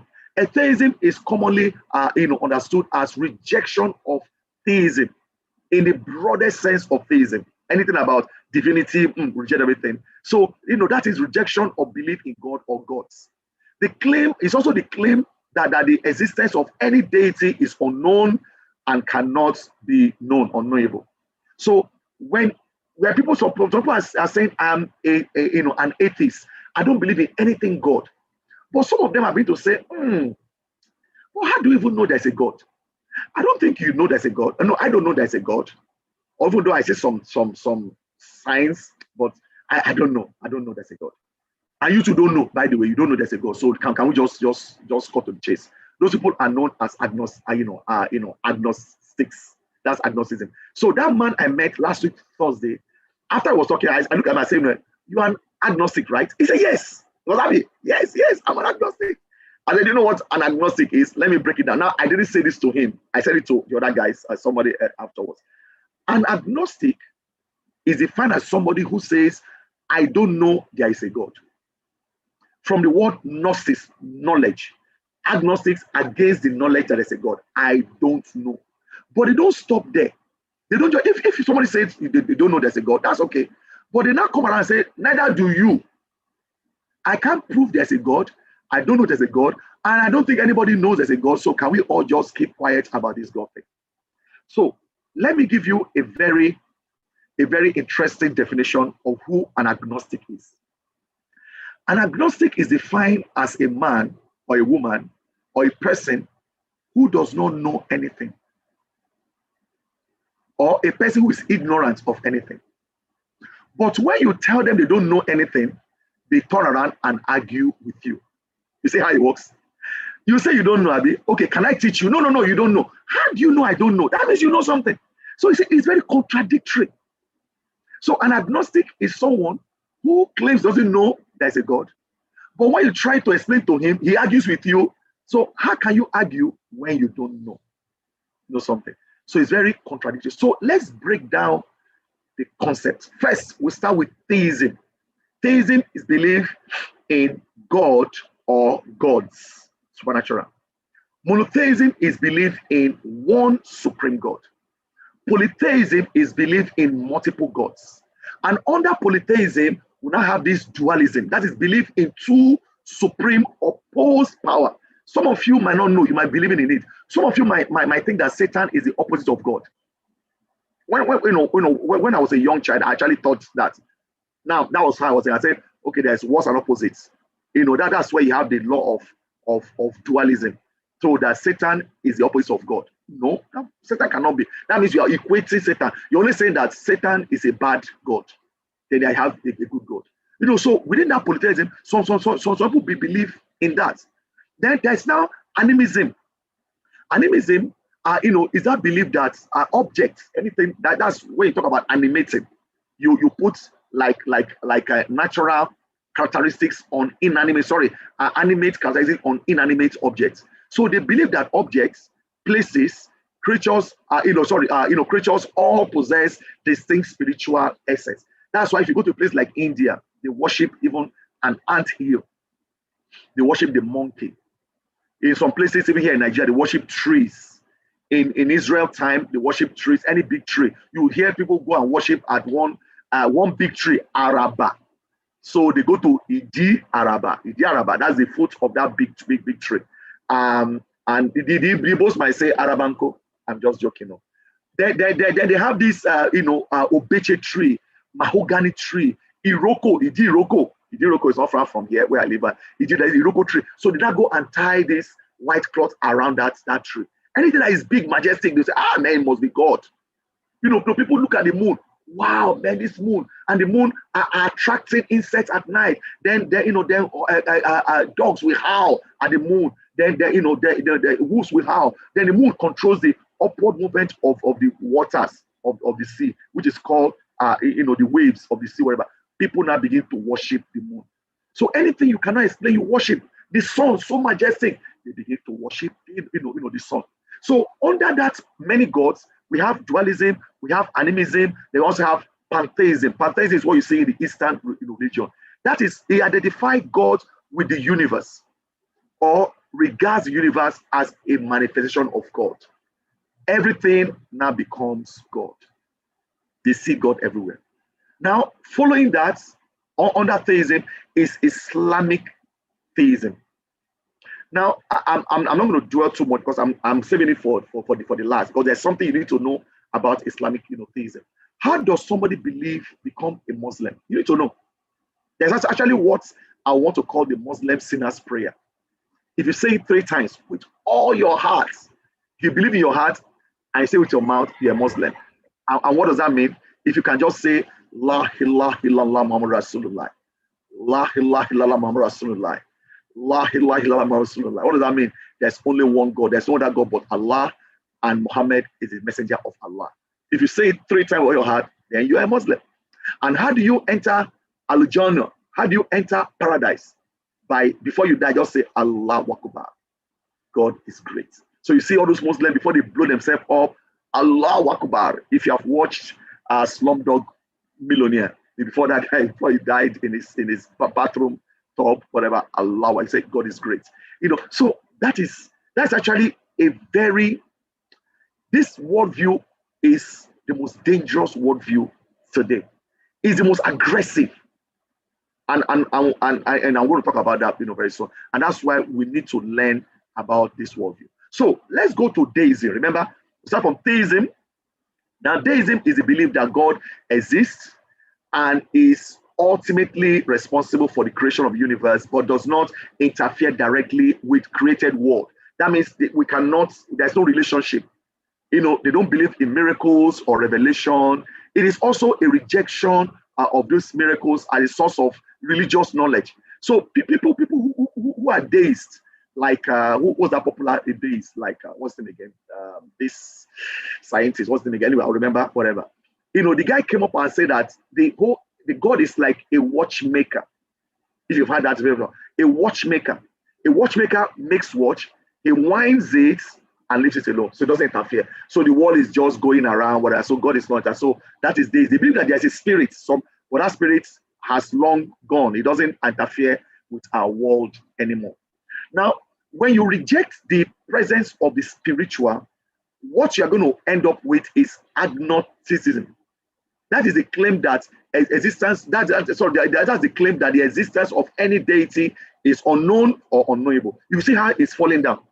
And that is how the world is degenerating. And I tell you guys, believe it or not, Christianity is going to become more unpopular as we go. In Germany, which is the birthplace of the Reformation, where you have Zwingli, Calvin, when the Bible was translated into English language, into German, whatever. Right now, most people don't even believe in God. Our brother Victor Oppo, who is doing his master's, who's in Germany, in his first few months there, first 1 year, he called me and he was so distressed. He was like, bro, I can't believe it. You go to evangelize, who don't believe in God? He was like, you don't believe in God? What about? I say, sorry. And he will tell you respectively, sorry, I don't believe in God. And we are going to find out what makes the world to begin to run away from the belief in God. So we now have agnosticism. Agnosticism says, well, I don't know, you don't know either, you can't prove, I can't, let's just leave it that way. Then when they fall from that agnosticism, they fall to atheism. That is a complete rejection of theism. It's a rejection of belief in God or of gods. Nothing like that matters anymore. Now, here are the key factors in developing this deistic, mindset. One is when you have a society where there is lack of unity, like what we have in the European Protestantism. Now, the Protestant movement fought the Catholic and whatever, but when they won, when they're able to get their independence and every single thing, they now broke up into many groups. You have groups like Methodists, Baptists, Lutheran, Presbyterian, whatever. So after a while, we're like, so why was the fight? So I beg, forget job. We don't even know. Nobody knows. Yeah, there's a God somewhere, but how do you know? They know there's a God.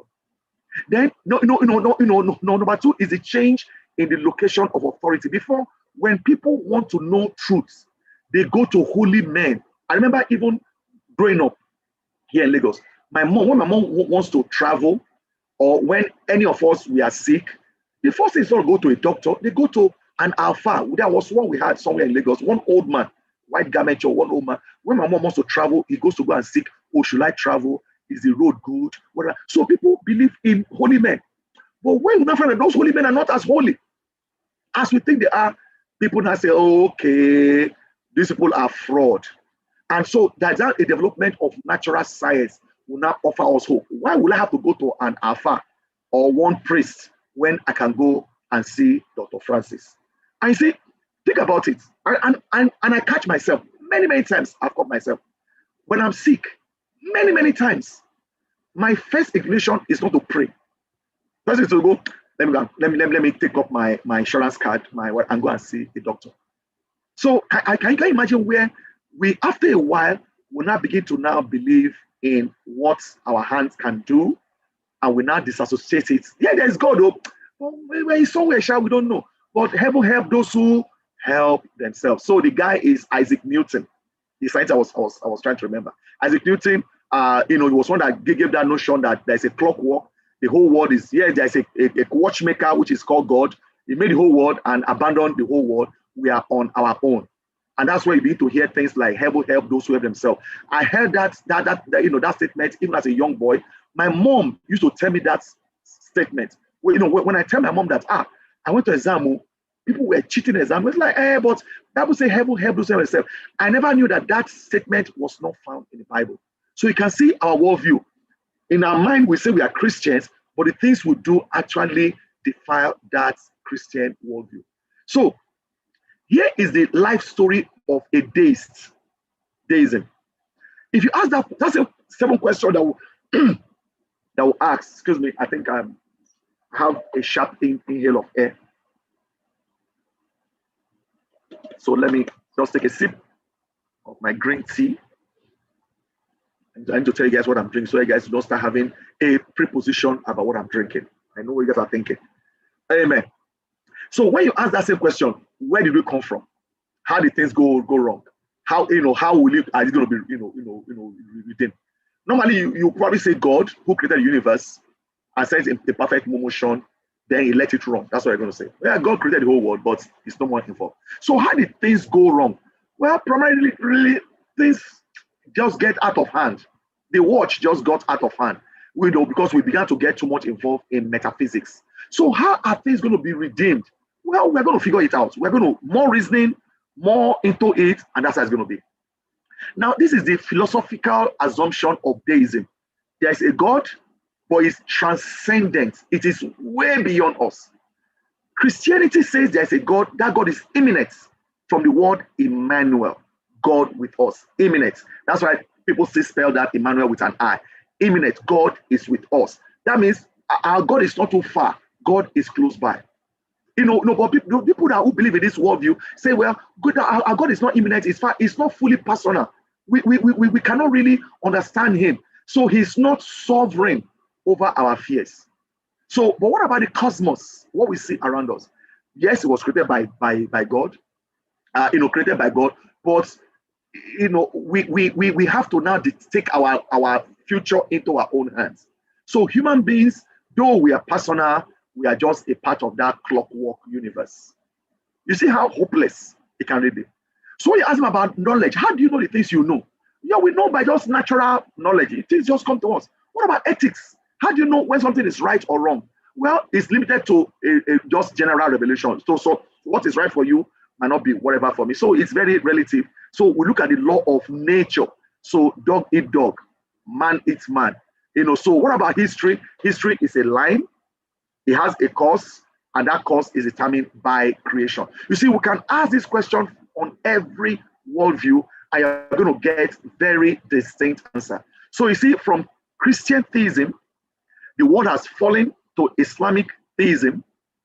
Then most people have gone into deism. There is a God, but it's not connected to us anymore. Then the next thing, naturally, a play of words here, is now naturalism. When you take the spirit out, all we have is just us. So naturalism is the idea or that belief that only natural, as opposed to supernatural or spiritual, natural laws and forces operate in this world. Natural laws, yeah, they'll believe in gravity. What goes up, come down here. They'll believe in pain.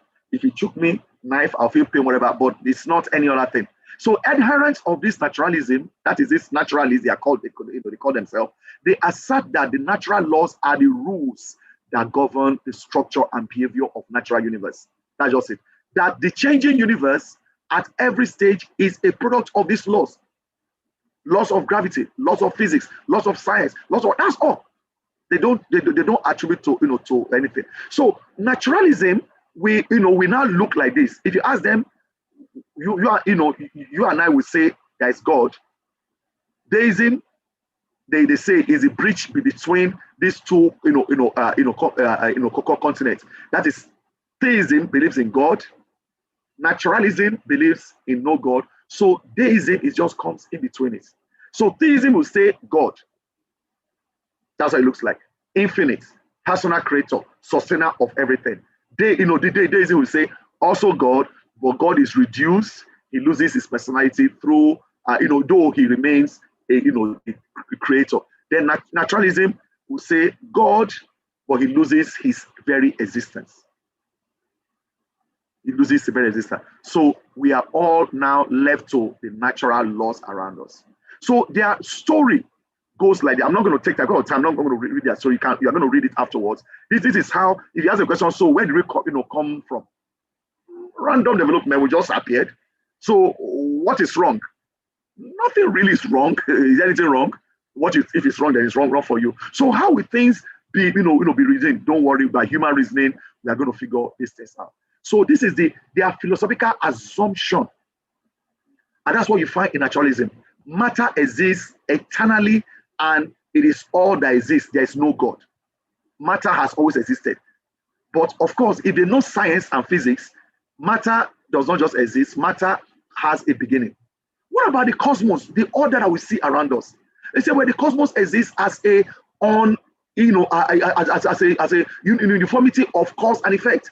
Things just happen, and that is how we are here. This plus this, just random. What about human beings? Well, human beings are just a complex machine that developed through time, you are just, we say, oh, I have emotion. That's not emotion. It's just a chemical reaction in your mind.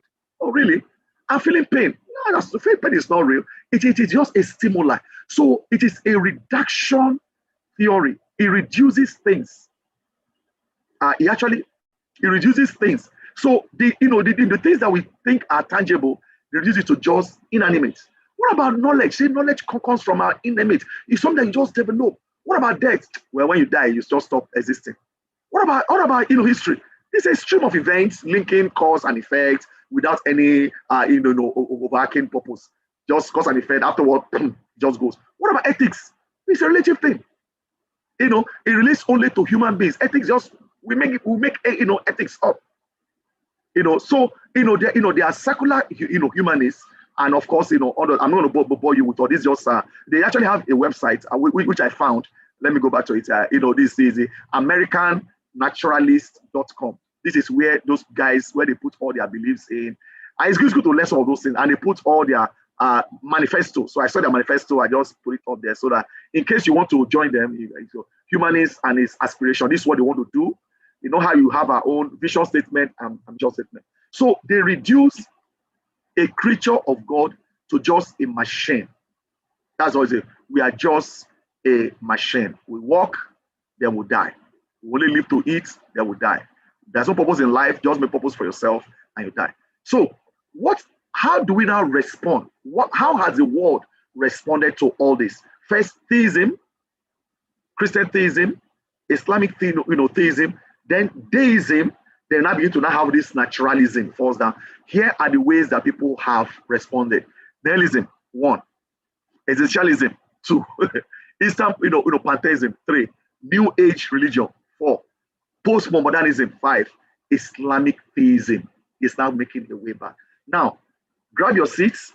We have just 7 minutes to go, but and we are almost done. Actually, we're almost done. But this is what I'm going to do. I'm going to give you guys the onus to determine what we do here.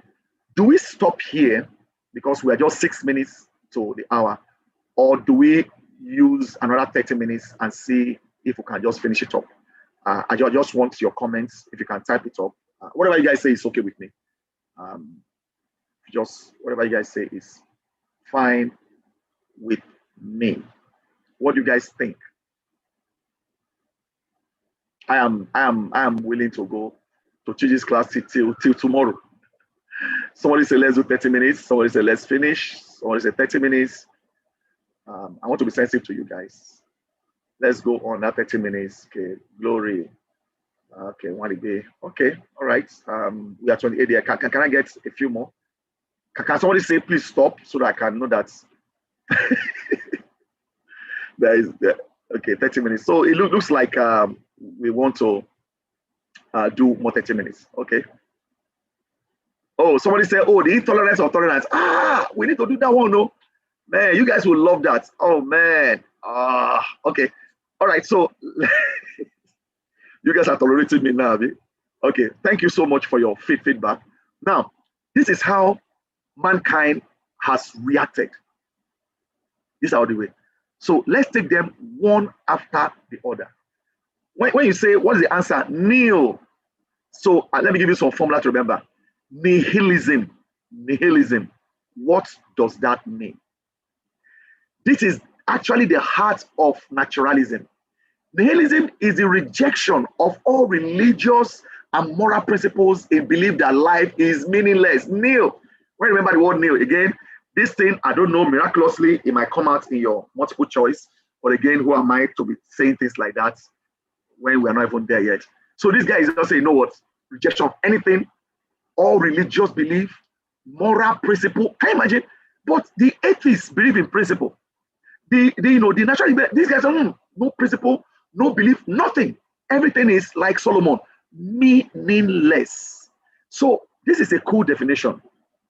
Nihilism is the denial of the existence of any basis for knowledge or truth. Now you might say, how can somebody live like this? Yes, people think they can live like this. It is the denial of the existence of any basis for knowledge or truth. We can't know, we can never know, nothing is meaningless, everything meaningless. It is the general rejection of customary beliefs, things that we have believed customary belief in morality. There's no morality, there's no right, no wrong, no religion, no code of conduct, no, everything is just zero. It is the belief that there is no meaning or purpose in existence. That is the Webster New World Religion. And this is where our world is heading to. People believe in zero. So let me go back to Saya. So nihilism is more of a feeling than a philosophy. You know why? Because it's not livable. You can't live that kind of life. Oh no, nothing rule. Okay, so if you don't believe in anything, so what holds the airplane? What suspends the airplane when it's flying? If I throw this comb up, what brings it down? Gravity. So you believe in gravity, So strictly speaking, nihilism is not a philosophy at all. It is actually a denial of philosophy. It's a denial of possibility of knowledge. It's a denial that anything is valuable. Everything is grandiose. That is just there. How you feel? Bro, how you now? I just You're not saying I'm fine, thank you. You're not saying I'm sad. You're not saying I just did. You're not taking any position. That is nihilism. I just did. I just did there. And remember this name again. This name might come up in your objective. But who am I? This is the father of nihilism. His name is Friedrich Nietzsche. Now you might find some different spelling to his name, but this is the correct spelling, Nietzsche. So in your objective, your examiner might ask you who is the father of nihilism. He might put Friedrich Nietzsche. He might put Friedrich Nietzsche. He might put Nietzsche Oguaya. He might put whatever. But this is the guy who come up. Even his mustache will tell you that this guy here don't correct. He says so. Nietzsche, caught the dark implication of a closed, godless universe. You see, when people have experienced so much things, so much heartache, we're like meaningless, just like Solomon. Nothing there. This was the guy who made that popular statement today that people are trying to fight against. He said, God is dead. Nietzsche was one who made that statement. He wrote, God is dead. God is dead. Isn't he? I mean, surely he is. Isn't he? God is dead. Oh, I wish he weren't. And I have an interesting poster here. God is dead, says who? Nietzsche. The second one is Nietzsche is dead, says who? God. So when you fight God, you will not win. Now here a few examples of this reductionist, explanation for this press of religion right here. One, that religion, what they believe is that religion, and when you think about it, you might even be believing in it. And I'm going to show you some people who actually propagate all this stuff. They believe that religion can be reduced to just a humanity's conception of right and wrong. We call it religion. So we just say, okay, this is right, that is wrong. Do we believe in it? We believe it. Okay, that's our religion. It's just us pushing what is right. To them, there's no right, there's no wrong, Joe. When we're going to say, when you greet somebody is right, when you do good is right, they say, why are you imposing all of this stuff? Even right now, can you imagine in America and some part of Europe, some parents are saying that you don't have any right to give birth to a child and determine the gender of that child. You have no right to say, oh, my child is a boy. Say, no, that is wrong. Leave the child to grow up and determine what they want to be. You see in movies, in cartoons, in harmless things today, even in X-Men, they are allowing homosexuality, same-sex attraction. It's like it's our normal world. It's what we live in, and they say it is okay. They all say that religion is fundamentally a primitive attempt at controlling our environment. It's a primitive thing they used to do those days to control people. And of course, you remember, Karl Marx that says that religion is the opium of the masses. They believe that religion is a way to explain the existence of a physical world, and that religion confers an adherence, survivability for members of a group, and so it's reinforced by natural selection. So they believe that people came up with religion to explain those things. So that's well, if science had some people say deism will say science has explained this, so why do I know religion? But this guy says there's no explanation. Please don't bring anything in. And of course, Field who lived 1856, say he holds that religion is nothing more than an illusion. Religion is just an illusion, or even it's a mental illness. People who go to religion say they are mentally sick. And Karl Marx, claim that religion is the sigh. It's like, is a sigh of the oppressed. People who are oppressed are people who are religious. And is the opium of the people providing only the illusionary happiness of those people. Thus provided two influential examples of reductionistic view against the idea of religion. I pray that as leaders, we don't get to the point where we begin to give people that will lead this reason. You know why? When people believe in an all-existing God, which is true, remember, it's very true. When as leaders, we begin to use that authority to maltreat them, that authority is, can you imagine somebody what was just exposed to be an Islamic fundamentalist, and yet we are covering it up. What's going to happen to the masses? Okay, all these things about morality, forget. It is to your tent, O Israel. You see Israelites doing that. When the people they trust so much are not believing in what they ask them to believe in. In other words, it is do what I say, not what I do. People will throw caution to the wind. That's what these people are saying. That religion is just a way to control people. So as leaders, as church leaders, people who direct the affairs of people, we must always put up the standard of God. God is justice. God is fair. And if you lose that, then it becomes just an opium, a drug. It becomes an illusion. So this is how the people who believe in this nihilism worldview, this is the way they narrate. If you ask them, where do you come from? We will say creation. Nothing. If you ask them, so what went wrong? Meaningless. They're just meaningless. So how are we going to fix everything? I don't know. Just keep on. Is there anything wrong? So why has this thing called nihilism, why is it unlivable? One, because from meaninglessness, nothing at all follows. So anything can follow. So if it's meaningless, then what can follow meaninglessness? They say Odo times Odo is equals to Odo. 0 times 0 equals to 0. So if you say the word is meaningless, then why are you alive? Then go kill yourself. So every time a nihilist trusts their thinking, that they are actually contradicting that philosophy. So if a nihilist said, "Oh boy, Ahmed, this Bible study is taking too much time. I'm tired." We're like, how do you know you're tired? Maybe you say that there's no meaning, whatever. I'm tired now. Then you see, it's not livable. So I want to go and read all this 1 to 5 up. I'm rushing because of time. So what is the possible worldview response now? If people are saying meaninglessness, if they have to respond, then existentialism will now come in. This is both atheist.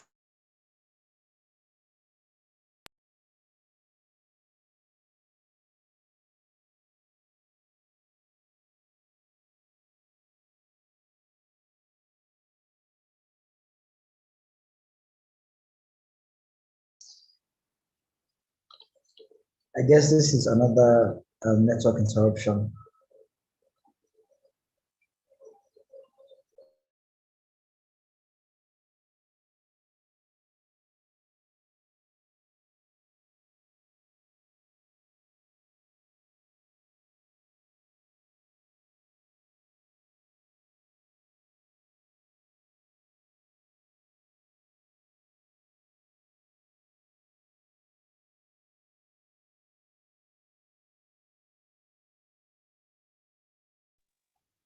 Our teacher has some network challenges. He will be restored very, very shortly. Let's just stay there.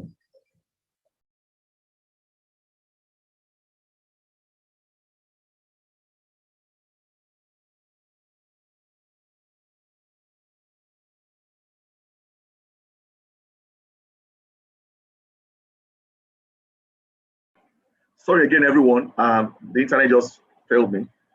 I really apologize for that. My internet provider has also come today to come and fix my internet. Since last week, they've not come, so I'm just struggling. So where did I stop? So existentialism becomes now the next option. People are saying, okay, I know this meaninglessness thing does not work. Life is not meaningless. So let me now find meaning. I put it to all of us that this is actually where the Pentecostals are now growing. realization. They're now all this HR that they do, in church. Let's build them up. Financial prosperity. Let us go and conquer, whatever. So it's a political theory which emphasizes the existence of the individual person as a free and responsible agent determining their own development through acts of will. So let us go and you see some of those churches, whatever, they are now feeding people with all this developmental theology, self-help, self-whatever. It's about self. So the belief is that people are searching to find out who and what they are, throughout life. And as they make these choices based on their experience, beliefs, and their outlook. So that is how the world is fighting back through existentialism. Now, let me define religion. You see, difference between Christian theism and this existentialism theism, which is also a Christian theistic existentialism, is that in that way, man is constantly looking for God. And that's why they beef up experience. I want to have this human experience. Let me feel God. Let me experience God. That's what they are, they are actually looking. Man is searching for God. But in classical Christian theism, God is the one that came to man. God came to seek for man. And that's why for God so loved the world that he sent his only begotten son. God came to look for, God became man. Because you can't find God. In your bid to find God, you're going to find all kinds of things. They say, if you don't know where you're going, every road will lead there. But when God came down, that's why Jesus was able to say, I'm the way, I'm the truth, I'm the life. No one comes to the Father except through me. So that is big. So right now, a lot of churches are teaching so many ways to reach God. And this guy, Herbert, is one that proposed that, hey, we can know God through our experience, our encounter. That's why there's so much emphasis on encounter. I want to experience God. So your encounter might just be your own God. So maybe you are praying and thunder just strike. Go out. You say, man, God has heard my prayer. You now begin to now equate those encounters with God. So where do we now turn next? It looks like all these things that we have seen in Eastern, the Western worldview are not working for us. So mankind, people have now looked at, okay, all this thing about everything we see from the West. Christianity is seen as religion from the West, even though it's not really. It's actually from the East. Christianity came down from Israel. It's from the East. So people are not saying that everything from the West is not working. We've tried existentialism, we've tried nihilism, we've tried atheism, we've tried deism, and guess what? People are not going to East. People are not going to Eastern pantheistic monism. Say perhaps they need a radical worldview overhaul. And that's why even as early as the 70s, the Beatles began, all of them, Paul McCartney, Ringo Starr, one of those guys, they now went to all these holy men. You see a lot of them are coming right now. Can you imagine? I was studying NLP 15 years ago. NLP is neuro-linguistic programming, and it's actually good. But I stopped at a point where they were now introducing us to what they call it, hypnotism. I was shocked to my bones a few years ago, about 5 years ago, where I now realized that, of course, I had that suspect. I now realized that they're not advertising it publicly. Yesterday, somebody invited me to come and join a group. They're talking about something about the pastor, something they had to do. They're inviting pastors. And one of the key speakers there, Olushola, one of the speakers there, is one of the biggest proponents of NLP in Nigeria, if not in Africa. In NLP is neuro-linguistic programming. I can make your headache go away. I can stop my own headache. I can make your pain go away. All of this, whatever. And that's what these pastors are doing right now. Right now, they are not ashamed of it anymore. They are teaching it. Come and learn NLP to help you in your ministry. Just yesterday, I was invited. So people are rejecting Christian theism. People are suspicious about Islamic theism. People are rejecting deism, naturalism, nihilism, essentialism. Then they are not going to Eastern, pantheistic, monism, and that is where most of the world are going right now. And that's a picture of the Beatles getting themselves involved. Of course, they found out that it was just fake. All those things about karma, of the law of all this meditation, Eastern meditation. So it's a rejection of Western secular mindset and lifestyle. Especially when people go through war, like the Vietnamese War. They go through the Vietnamese War, and America practically lost. Really, they won't tell you that that they lost. They lost. They go through the Gulf War. A lot of them about like all these things. Let's go to these people seem to be peaceful. Look at the Eastern part; they are peaceful. They are peaceful. Look at Hinduism. Look at Buddhism. Look at all this. They began to now become attractive. So Western technology has led to modern military build-up and continuous warfare. So we need peace. People say that Western economy has led to gross inequality and exploitation of the world's poor. So let us go to the other side. They are saying that Western religion has largely been an ally of all this above.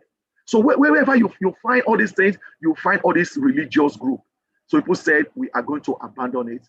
And so the basic Eastern pantheism will not come. They are characterized by the notion that only one impersonal element constitutes reality. So think about it. They will go and do all this yoga. What's that? Just empty yourself. Empty yourself. So when you die, what happens when you die? You're just going to go back and reincarnate again, then go back again. So what happens until you become nothing? So, okay, so why am I here? I'm here to find peace, right? Some of them say, okay, well, don't eat this anymore. So some of them said, don't take life because there's life anywhere. So what do I eat? Vegetables only, yeah? Don't that one have life? Say no, because they are lower life. But so people that believe on this pantheistic religion will not even, they can't kill a fly, they can't kill mosquito, they can't kill whatever because there is life in it. Because you don't know whether that mosquito is a reincarnated soul. Because until you are pure, you keep coming, you come out as an animal, like a cow. That's why they worship cow, they worship monkey, because those things, until you are purified, then so what happens? You now become part of the cosmos. What is that called? Nothingness. That's Brahma.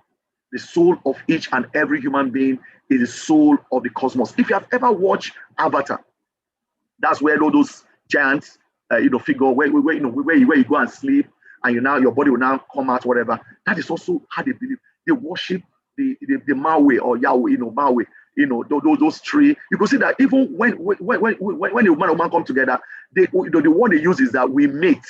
They don't marry, we just mate. So when you mate, you are now man and woman.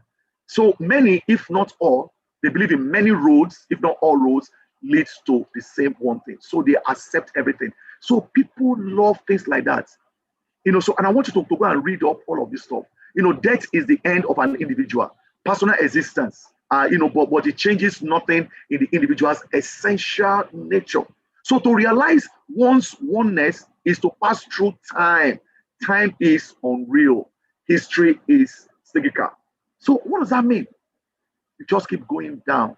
So under that thinking, you find Hinduism, they hold that the final reality is Brahma. That is single. If you watch this Chinese movie, the one. If you see all of those guys, when they sit down, just the one, Buddha, you become the single, undifferentiated being, and finally you become whatever. You can't explain it. Then you also have another one, which is from Japanese, which is Zen Buddhism. Sometimes they feel that this is the pure real Buddhism. So even amongst them, they are divided. There are denominations of every religion. So Zen Buddhism hold that the final reality is the void. So I'm supposed to go to school to find out that I don't know anything and that there's nothing that exists. So why am I acquiring knowledge? So the reality is the void. That the final reality is nothing that can be named. What is it? You can't name it. You can't grasp it.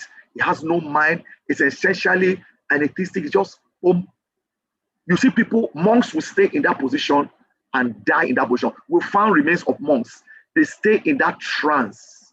They say their body has gone there. They stay there and they die there. Whatever. So such challenge. The world, we ask them, so what is your narrative or whatever? Where do cocoa come from? Creation, yes. They'll say, we have always been. We are part of the eternal cosmos. So what went wrong? Say we went wrong when we began to trust our own perception of reality and our mind. Really? So we shouldn't trust our mind. That's why you have to give up yourself. So would that be a redemption? How do we fix everything? He said you fix it by transforming our mind so that we'll pass through the beyond of all this artificial distinction. So when I get there, what will I find? Nothing. But unfortunately, the religion, the people that believe in all these things, how come they are all poor? So how well, people now challenge them. So how well has this Eastern pantheism worked in this world? The Eastern pantheism world has been characterized by poverty, disease, illiteracy, in the difference, or the caste system, like in India, you have the caste system. The promise of pantheism is far better than the actual reality. So all this promise of, you're going to be this blissful, whatever, what you see is poverty. So guess what? The East is now turning to the West. The East, excuse me, let me just plug in this stuff for you. So the same East we are running to, the same China, the same India, the same whatever. Guess what? They are now coming to the West. Because nations that are built upon Eastern pantheism, they are not turning whatever, because that's where their hope of transforming technology. The same thing they are saying they don't want technology. They are not becoming rich. Look at China right now. Look at China all of a sudden, because they not took from the West, they're not becoming world power. Look at India. Look at all those places. Look at Singapore. Look at all those places. And ladies and gentlemen, that now gets back to the New Age religion.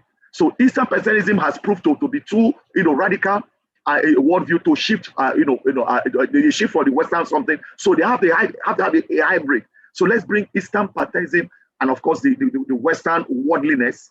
We now have a new age. That's the New Age religion is born, and Nigeria is heading to towards that. All that is needed right now is for us to get our acts together. When there is now prosperity in Nigeria, when $1 and naira is not the same thing, guess what?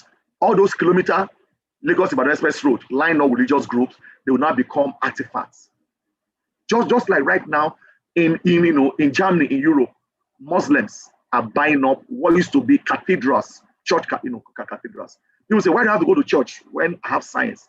When I'm rich, in Germany, the same country used to be very poor. They were so poor after the Second World War that one wheelbarrow load of their currency, you load money up wheelbarrow, can only buy a loaf of bread. But they now went into technology. Religion failed them. Hitler had a religious undertone. Religion failed them, so they now switch to technology. So this movement comprises countless theologies that often center on religious tolerance. Okay, just everybody's okay. That's why Germany can offer Nigerians and anybody in the world free education. Come to our country, tuition free. That's why our disciples here in Lagos can go to Germany to go and get free education. They don't believe in God, the New Age. They don't believe in what their hand can bring to them. So that is their story. They believe in evolution. They don't believe in any. Don't come and tell me any story that is going to start putting you ahead of me or trying to pose that you're better than me. No, if you can make it, you can make it. Everybody has an equal opportunity. So after modernity, so what happened? Modernity was introduced to us when the French Revolution happened in the 17th century. Human reasoning began to now replace church. The French Revolution. Well, we can reason this thing out. And in the year 2003, when we had our worldwide evaluation as a church, guess the church that was hardest hit in the world? Our church in France. Our church in France lost over 90% of the membership. So why do we need God? We'll be disappointed by all of this God. So now that modernity has come, we can reason. The next level is now post-modernism. And that began after the fall of the Berlin Wall. That's now naturalism dead, Marxism dead, everything fails, so let everybody, you're on your own. So you can see how the spiral effects from Christian theism to Islamic theism, deism, naturalism, nihilism, existentialism, Eastern pantheism, then postmodernism. That is where you and I are right now. And that is what, that's what Nebo didn't say 50 years ago. It was unclear. And that's why people couldn't write about all of these things. So as disciples, we have now to decide. Postmodernism, as a working definition, is described as incredulity towards meta-narrative. Of course, that meta-narrative is an overarching story. We don't want to hear any story. Oh, when I'm talking about God, we don't want to hear any story. Postmodernism, no story about how we came, whatever. Just work hard and you're going to be fine. And the time comes when Nigeria, when our technology has taken over, whatever, less and less people will be thinking about God. Why do I need God when I'm okay, when I'm rich? Why do I need God when the so-called pastors, they have private jets, whatever? The people are going to be devastated. And like I tell people, Nigeria is the biggest populated country in Africa. We're going to have more atheists. Now we're having agnostics now. Even young people are becoming agnostic. In university, you see them. Oh, they're going, just keep it there. So they are saying no story holds Western society together versus theism, Christian, narrative, naturalism, the science story. Say there's no story. There's no one story. Everybody can have their story, but every story is as important. So all stories are equally valid and are validated by the communities that live by them. So if you feel there is God, that is to you. I beg, keep it yourself. Don't come and share your story with me. Your story, whatever. Me to have my own story. There's no one story, whatever. So that story leads to accommodation. That leads to now we accommodate everybody. And when you accommodate everybody, there is nobody again. So postmodernism does not address what is there and how we actually assess it. Just being is to know. From being, you are. It's more that what you know is more important than what you hold in your heart. It is what you know. So the truth about reality is hidden from us. All we can do is just tell stories. You don't know anything, tell stories. So stories give our community their cohesive character. All narratives makes a play for power. Those stories are only looking for power. Any one narrative used as the meta narrative is oppressive. You see, and that is where tolerance will now begin to come in. Now we say, let's tolerate everybody. What really is tolerance? Here they say there is no substantial self. Human beings make themselves who they are, and by languages they construct about themselves. What about ethics? Ethics, like knowledge, is just linguistic constructs. Social good is whatever society takes for it. Postmodernism is coming in gradually, and that is where it hits us. Postmodernism is all around us today. It's in the media. Like I said, when we are watching films, is there. In the song list is there. In the news is there. Social media is there. We have our same sex. You can't even talk. You don't have any sex. You're like, we are just neutral. Listen, for the first time in the world, you are filling form. Before it used to be male or female. There are two genders that we all know. We can see it. But right now, I say others, or I rather not say. We are beginning to absorb it, and those people are becoming very popular in America, even in Nigeria. People who believe, they can choose their own this thing, cross dressers, cross culture, whatever. Theology and religion, throw it away. Politics, we have to be now politically correct. So when you are talking, you have to be politically correct. You can't use the word God. You can't say, oh my God. So people now say, OMG. You see how it's coming out? So say, don't say, oh my God. Say, oh my gosh. So they begin to bring all those things and it is coming into our world. So, brothers and sisters, what do we do? Where do we go from here? And that's a big question. Because guess what? This thing, you can't stop it. It's a spiral, and that's why in teaching, we have to teach aggressively. We have to teach with conviction. All this wishy-washy, we're doing whatever is no. Because guess what? Islam is bouncing back. When they were poor, Arabians, it was just a belief. Even when I was growing up, the Muslim are just, you see them, mechanics, these are the Muslims, bus drivers, conductors, area boys, these are the Muslims, destitutes. When you think Muslim, Alimajiri, that's how I grew up. When you think Muslim, you think about beggars, Muslim. But right now, they are beginning to get money. Ever since the naturalized oil in Saudi Arabia, look at Dubai right now. Now, they are trying to take over Nigeria. Let's take over West Africa, wherever. And Islam is going by force. It's like, look at what people die every day in Nigeria. Look at just last weekend. They are able to find out where the ESN, the Eastern Security Network, where they stay, but they cannot tell us where Boko Haram stay. It is a ploy. And enough of all these wishy-washy sermons. That no, you guys have been preaching. People who know me, when I preach as an oracle of God. No, let's just be nice, whatever. You have to call people to the standard of the Bible. People are afraid to tell people to deny themselves. Because you, who calls yourself a Christian, you are now worldly. Everything is about how to get rich, how to make money, how to whatever. What about denying yourself? What about carrying your cross? The Muslim world is giving them that, which we fail, to give them. And Islam is winning. That is where people are going. How can somebody blow up themselves? How can somebody go and take a bomb? Can't carry gun to go and get it? Because somebody said that if you do that, you're going to enter paradise. You're going to have 70 virgins that are going to come and be. Yet Christianity has taken away self-denial, suffering. It's all about prosperity. So if Christianity is offering prosperity, and I look at countries who don't have Christianity like Germany and there's about, and they are more prosperous than us, who is carrying Christianity on our head. So why the stress? Let me just stop believing in God. So how do we clear the confusion now? We're going to do that by going back to Athens. We're going to go back to Acts chapter 17. The presence of these theological worldviews, they actually, for me, they present for me an opportunity for authentic biblical theism to preach. People run away. You see, disciples, don't preach about this, don't preach about that, because you don't want to, you are lazy. Things are happening in our churches. You don't want to stand and preach because you are lazy. So you want to be preaching, the devotionals. Oh, that's good. But you don't. How many of you can preach about the Trinity? How you can explain the Trinity? How many of you can combat false, the doctrine of homosexuality, 7-day Adventism, all those things that seem to be brewing?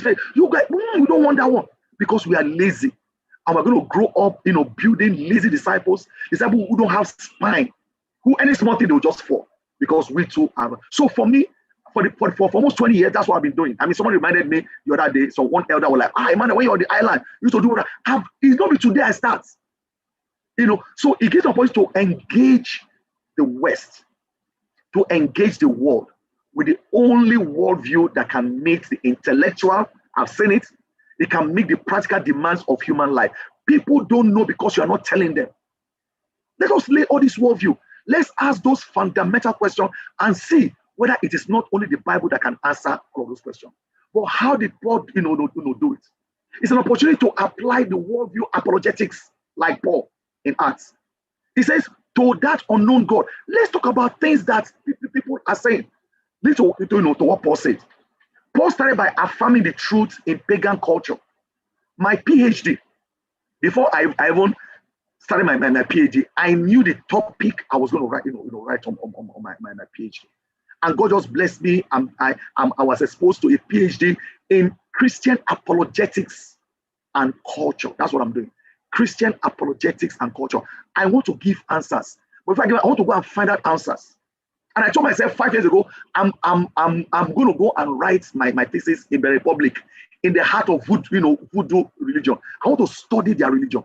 I want to study what is making this thing attract to those people. Paul said, God did all these things. God is so that you will seek him and perhaps reach out to him and find him, though he is not far from us.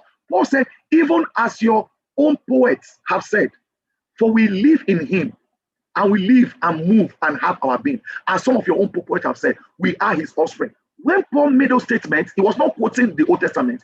He was quoting, remember, they have the Stoic philosophers. And you also have the other people. Paul was quoting their literature. He was quoting, epidemics at this point. How do we know? We've seen the book. The first quotation there, was from the Cretan philosopher. The second there was from the Caesarean Stoic philosopher, Aristotle. That's why they pay attention to him. That's why you need to study Islam. That's why you need to study 7-day Adventism. That's why you need to study Mormonism. That's why you need to study whatever. If you're going to be a preacher, listen, today some of us are going to school that will just teach us things. And I'm not afraid to talk about it. We want accountability. We want whatever, but we don't want to confront evil in our world. You're going to have degrees that is not going to show you. You're going to become just as an unbeliever as people you are trying to combat. You want cheap degrees, but you don't want to study hard. I want to challenge all of us. I want to thank all of you that have diligently been studying. In fact, there are some of you that be asking for more books. Like any book I reference, some of you say, give me that book, I want to read. And you're actually reading it. But some of us have been lazy, and I want to rebuke you. Be lazy. Lazy thinking. You think it's about discipleship, word study, counting the cost. Is that all you need to study? Everybody you meet are people who already have a Christian worldview. So how can you study people who doesn't believe in God? So I want us to look at challenging ourselves. Paul said, the God who made the world. Think about it. Paul said, look, that's reason. The God who made everything that is Lord of heaven, right? He does not live in temple made by human hands. Today we have disciples who will come out and say, if we sell the church property, blood will flow. They say, the temple of God. You see, they are thinking, they claim they are Christians, but in their worldview, they are not really thinking that they are Christian. Paul said, okay, look at the God. If God can make all this thing big, can you not squeeze him into a temple? You were like, that's true. That makes sense. He said, if God made everything, what can you give back to him? He himself gives everyone life and breath and everything else. Today, Christianity is pursuing money. You go to all these churches. You say, Pastor, I have a problem. Are you paying your tithes? That's what I'm going to ask you. Materialism. That's a hidden word in worldview. Affluenza. Oh, you say, oh, come and look at the anointing on that man. What does that mean? That means the money he has. Hey, look at the lost anointed. That was what the disciples thought in their mind when Jesus Christ challenged that rich young ruler. They said, if that guy cannot be saved, then can we be saved? We left everything to follow you or whatever. In their mind, they say, that guy, is it not God that blessed him? A rich man is blessed by God. Prosperity must be God. He said, from one man, he made all nations. He took them back. And that's what I did with that man last week. I said, okay, do you believe in matter? What you can see, this pen, what you can feel, whatever. Okay. Do you believe that we have an expanding, universe? He said, do you believe that there's a beginning? If we rewind the cassette or the audio, the guy was not getting unease because he knows I'm getting it. So if you believe in science, I will teach you the Big Bang theory. That means that life form began from an explosion. A condensation of hydrogen and molecules, and a boom, a gas explosion that now gradually gave back to the universe. Science believes that, so I'm going to talk to you about science. If science believes that, so you cannot break the law of science, right? I'm going to teach you the third law of thermodynamics, the law of the dynamics. Like, what does that mean? If you don't even know, you can't understand. Look at the law of thermodynamics. Look at the law of motion. That an object will remain in a unitary state unless a force is exerted on it. So I ask you, is that force from within? No, it can't be from within. Is it from without? Okay, yes, from without. So is that force, is it accidental or is it intelligent? You see, you are helping a science to not think. Wow, because you can't break your own law of physics. You can't break law of physics, whatever. Okay, so can any force come by itself unless it is exerted by something? The answer is no. My car cannot move unless I start it. The earth cannot shake unless there's a giving away of something. Things don't just happen. In other words, if I throw this pencil here on the floor, after 20 billion years, can I get a cell phone? The guy will say no.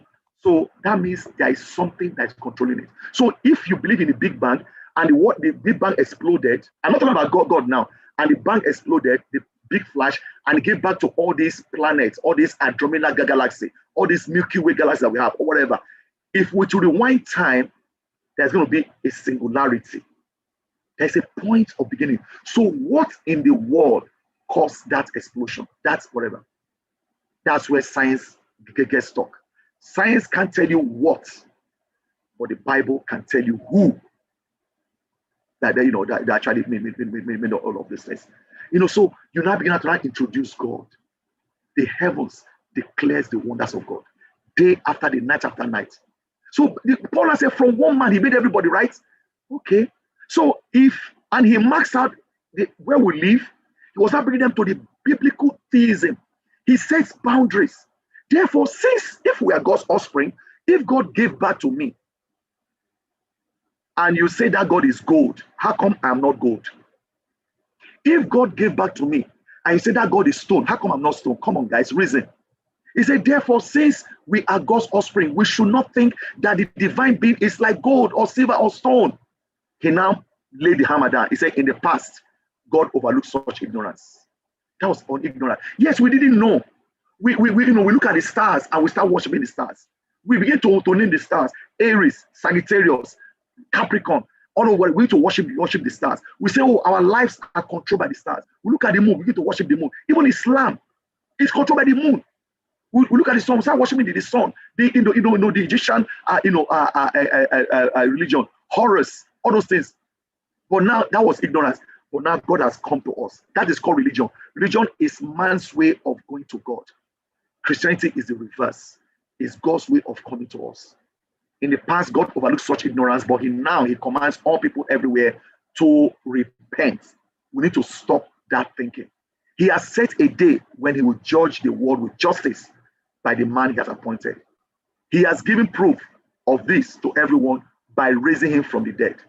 Creation, fall, redemption, consummation. Paul laid it out.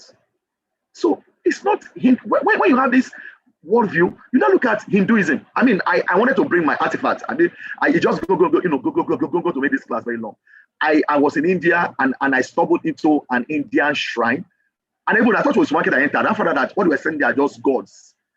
And the guy was very nice. The guy was saying, and I bought 5 or 6 Indian gods. And later on, I was making fun with the Indian disciples. I said, guys, I bought 5 Indian gods. I said, really? I said, yeah. And they were all made in China. Indian gods all made in China. So when I look at Hinduism, the concept of God is complex. It depends upon each individual. God is who you make it to be. You look at Buddhism, that fat, smiling man. The purpose of it is to avoid suffering and gain enlightenment and release from the cycle of rebirth. Because we all keep getting, according to them, rebirth. So my work here on earth is to make sure I gain enlightenment. Then I will not be able to release myself from that rebirth. Then I will not become nothing. Can you imagine? That is so hopeless. Rastafarianism, learn about them. Started by Marcus Garvey in Jamaica. They actually believe like that Haile Gabriel Selassie, the last emperor of Ethiopia, is Jesus Christ reincarnated. Now the guy doesn't believe it's Jesus Christ. I mean, whatever. They worship him as God. Jah Rasta fried rice, and the most popular Rastafarian is Bob Marley. They have their Bible, the Holy Papai. Get this stuff, read them. Don't just. And you're a minister, man. People who are medical doctors are always looking to medical research. People who are engineers are looking at whatever. People who are religious people should also be looking at religion. Don't just get stuck by your study guide and your Bible, a verse a day, get the devil away. Go deeper into all this. Joseph Smith, learn about it. Now we're going to do all this stuff in war religion when we do as a course itself, church history. We'll look at church history. Joseph Smith, this guy woke up one morning and said that the inhabitants of modern day America, we're not really the real inhabitants, that is the Red Indians, they were actually Jews. I mean, the story is lengthy, is interesting. And I began reading the Book of Mormon before I became a disciple of Jesus. I became a disciple. I still have that Book of Mormon. I start confronting them. Read about Islam. Say the bold statement Jesus Christ made. He answered, I'm the way, I'm the truth, and life. How can you know he's the way? How can you argue with people who have stronger conviction? C.S. Lewis, a man who was an atheist. An atheist, was a professor in classical language in Oxford University. This guy converted, became a Christian, and he has been known as the greatest apologist that the Christian was ever known. In fact, this guy was so good that during the Second World War, England wanted somebody to come and speak to encourage the British people, whatever. They didn't want to go and get a bishop, which was a bishop of Canterbury, whatever. They want to go and get C.S. Lewis. He has his way with words. C.S. Lewis was the one that wrote the book Chronicle of Narnia. If you watch it, it's an allegory to explain about God. Asala is actually Jesus Christ, the lion. Whatever. This guy is full of wisdom. Read these books. Read Mere Christianity. read the Screwtape Letters, read all these classical books. You know, C.S. Lewis wrote, he said, a man who was merely a man who was merely a man and said the sort of things that Jesus said. I mean, if you look at what Jesus Christ said, now I'm preaching on the 7 I am saying of Jesus Christ. If he's just a mere man and said all these things, listen, he will not be a great moral teacher. Or is a great, no. He will either be a lunatic. You can see that Jesus Christ said. He will either be a lunatic on the same level with a man who says that he's a poached egg, or he will be the devil from hell. He said, you have to, you must, make up your choice. He said, so you must take your choice. Either this was and is the Son of God, or else he's a madman, or something worse. You can shut him off for a fool, or you can fall at his feet and call him Lord and God. But let us not just come up with all this patronizing nonsense. Well, he's a great leader, whatever, about him being a great human teacher. He has not left that open to us. So he's either a lunatic, a liar, or Lord. Make up your mind. But how can you prove resurrection of Jesus Christ? The Muslims are attacking it right now. How can you prove Jesus Christ resurrection? What historical fact do you have? So as we clear up the confusion, look at all the divisions in Christianity today. Discipleship, Christ alone, Catholic, Episcopians, Baptists, Holy Ghost district, Sola Fidele, Evangelical, Liturgical, One Body, Pentecostal, by whatever. How come there is so much division? Jesus Christ said he has come, there is one Lord, there is one shepherd, and he wants everybody to be in the same one sheep pen. Jesus Christ said he has other sheep that is outside, but he's just to bring them in. How are we going to do that? What do you think when you look at this, this tree or Christian family tree that began with Jesus Christ, that has its roots in foundation in 30 CE or AD, that had the foundation of the apostles, that was undivided church for many decades. That had the sacraments.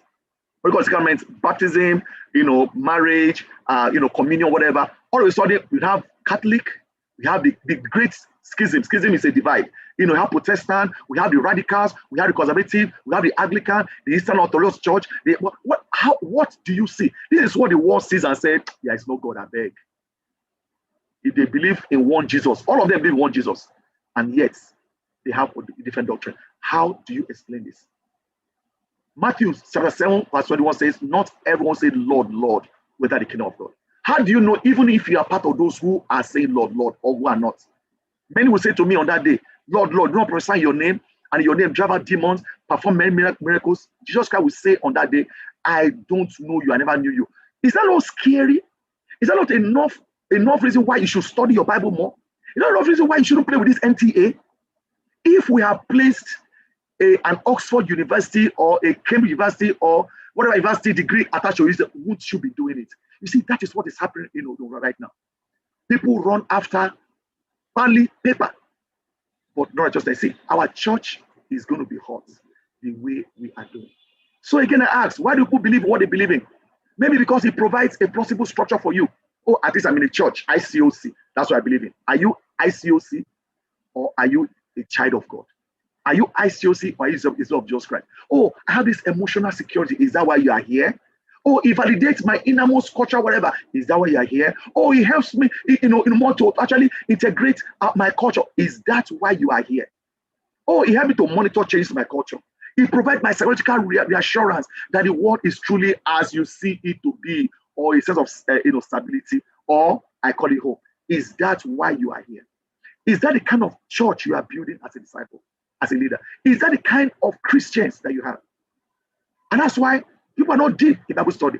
That's why we are afraid of them going to counter other religious group, because we say, oh, they're going to fall away. Is that the kind of group that we have? Again, look at what transpired in Athens. Let it guide you. Bible says we are all his offsprings. God gave out all of us. You see, right now, this is an exercise I want us to go and do.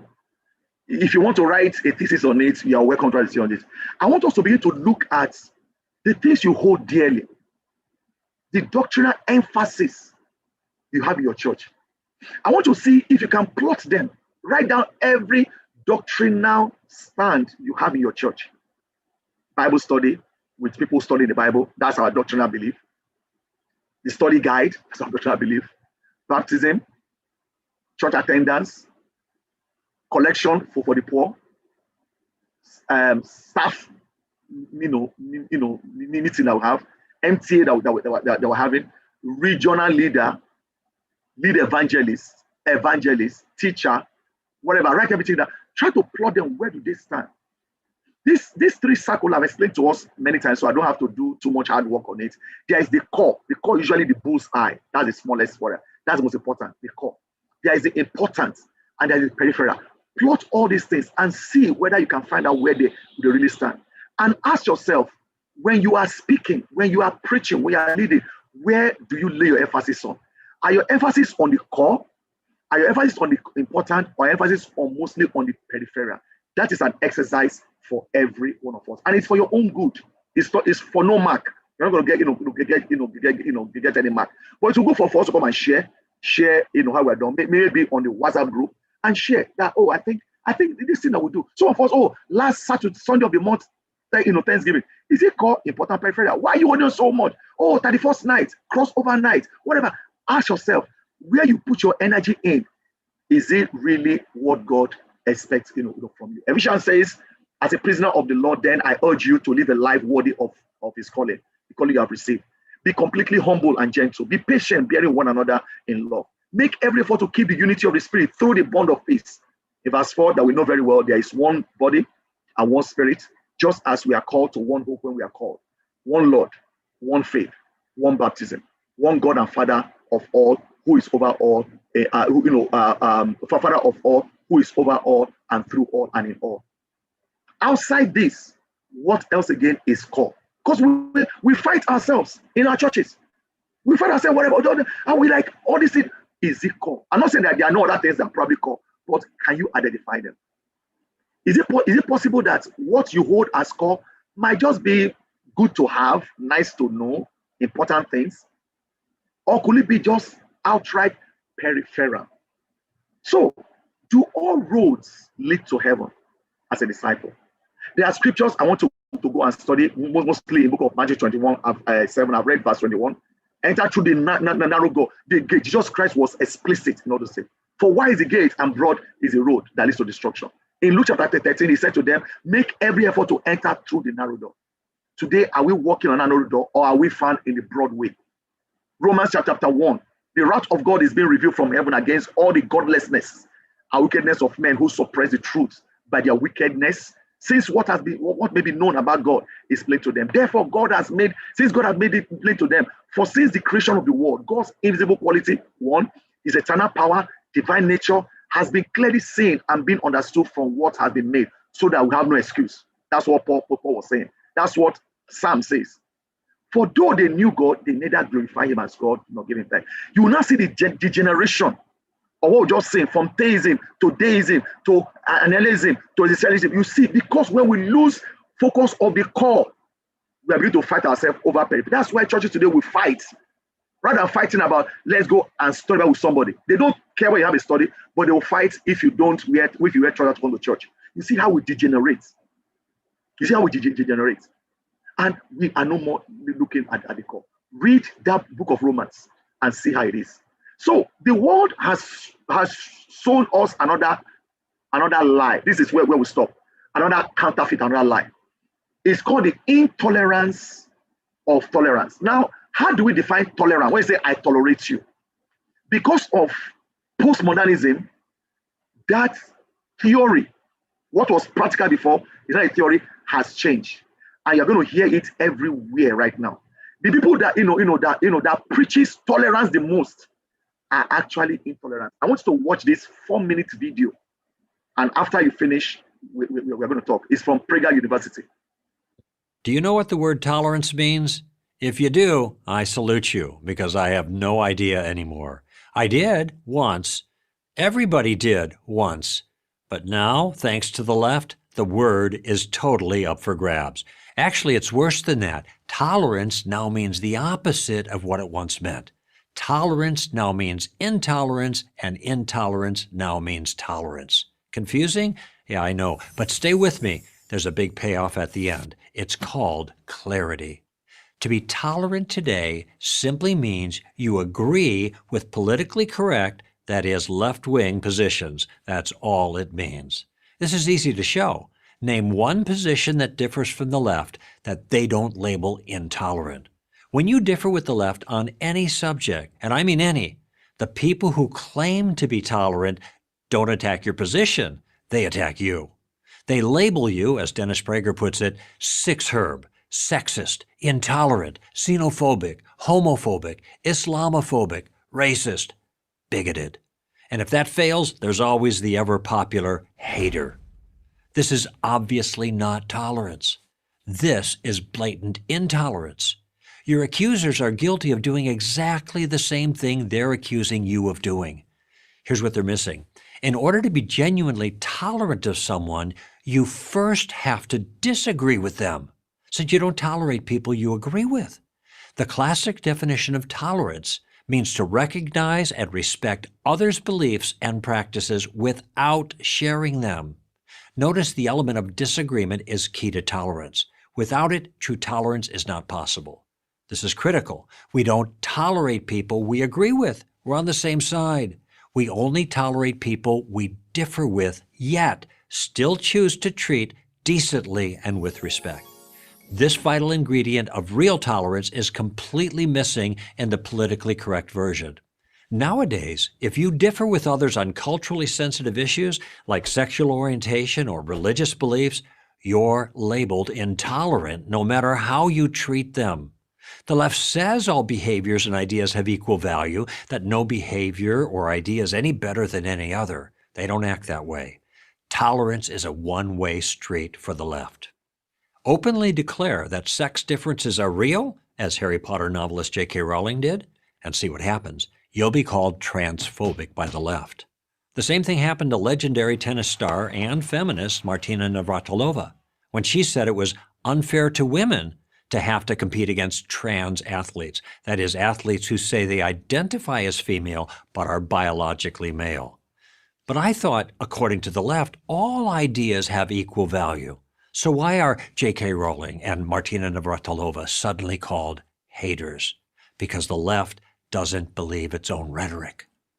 What the left has done is cleverly redefine tolerance to mean agreement with leftist views.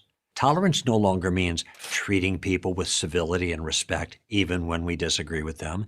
It means not disagreeing with them, that is, the left. That's how, in the name of tolerance, the left shuts down all disagreement. It defines any contradiction of leftist views as intolerant. But not only is disagreement not intolerant, it's morally and logically essential. Think about it. All ideas, all behaviors are not equally valid. Some are better, some are worse, and discussion and disagreement and debate are how we sort out the good from the bad. Civilization depends on it. The abolitionist movement in America believed its arguments were better than pro-slavery arguments. They were. Anti-communists believe freedom was better than communism. It is. Tolerance doesn't require we treat all ideas as equally valuable. No, true tolerance means we treat all people as equally valuable, with kindness and with civility and with the freedom to express their ideas, even when we disagree with them. That is real tolerance. Boston College philosophy professor Peter Kraft has a good way of putting it. He says, be egalitarian about people. That is, treat all people with equal dignity and respect, regardless of their views. But, he says, be elitist about ideas. In other words, treat some ideas as better than other ideas. Why? Because they are. Some are good, some are bad. Some are smart, some are dumb. Some are dangerous. And we ought to be able to have the liberty to figure out which is which in our discussions, without being called names, and certainly without fearing we'll lose our jobs or our careers. True tolerance applies to how we treat people we disagree with, not how we treat ideas we disagree with. All people have equal value. All points of view do not. I'm Greg Kokel, president of Stand to Reason for Prager University.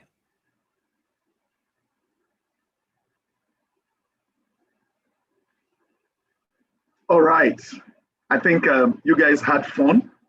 Now, this is what I want to do. We're actually ending here. What do you guys think? I'm going to allow you guys on mute and share, maybe 2-3 people max. What do you guys think? What did you grab? I don't want to go ahead and explaining it again for now. What do you guys grab? What came out as you watch that? The intolerance of tolerance. Anybody? Unmute your mic and speak if you want to. Okay, I would like. Okay, go ahead. Yes, this is what I have been looking for. Being able to say, this is my view, and you respect it as my view and not see me as a hater.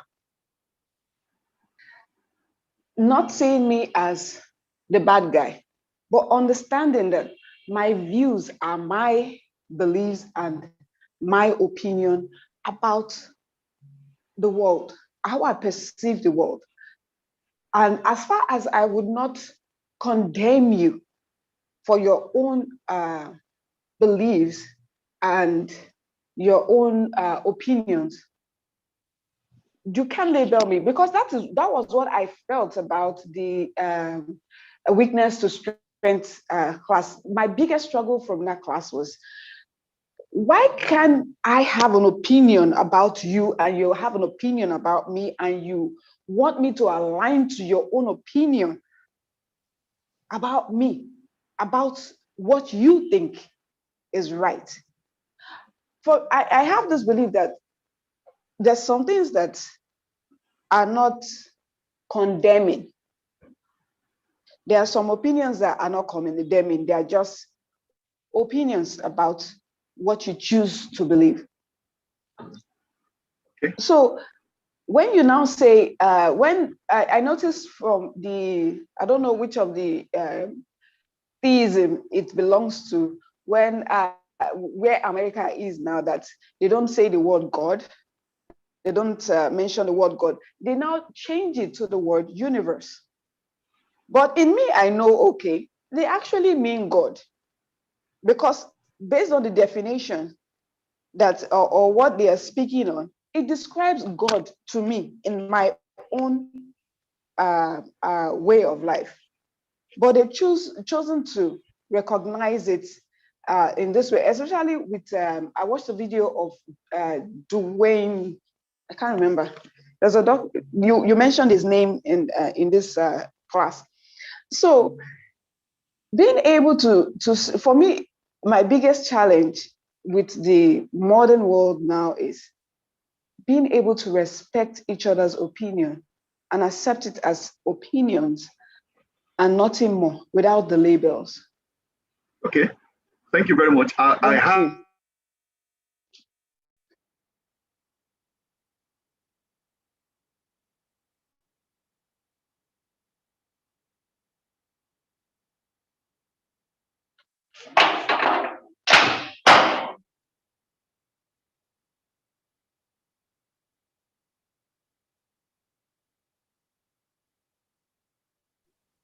It appears our teacher is not audible anymore, or is it just me?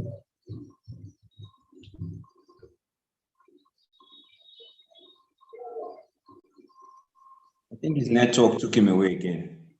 Over to me. All right. Okay, I just figured that. I'm sure we'll be back very shortly. I just signed it away. It was a very interesting video. About that. Oh, so, okay. Ruth, Right. please go ahead. Thank you. All right, thank you very much. It's very good. I mean, first thing that jumped out, it just reminded me of what Sister Christy shared in the last training session we had with Guy Hammond. You know, that, yeah, these people that have opposing views just always want to shove their opinion down everybody's throats.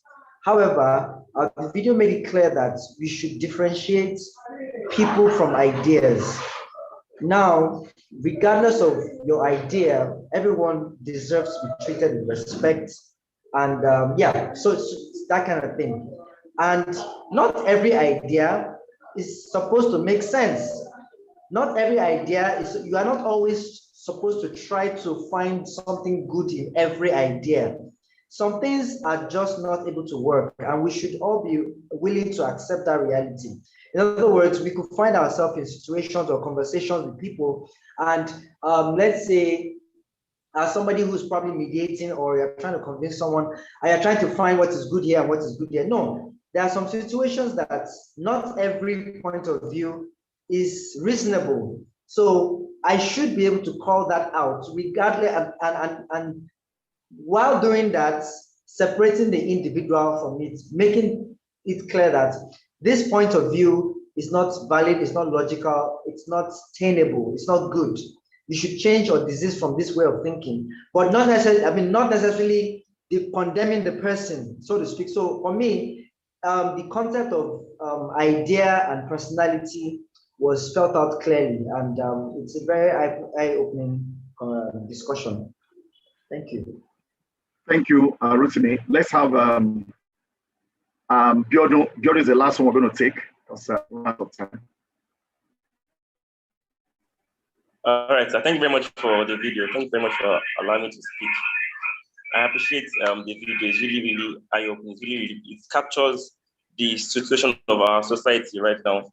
I feel like even when we are in arguments, I feel like people should, based on that video, I feel like people should learn how to argue in a more reasonable sense, because with more tolerance. Because a lot of times I find myself trying to express my idea. Someone says, what you are saying does not make sense. I'm like, no, you can't say what I'm saying does not make sense. That's not how to argue.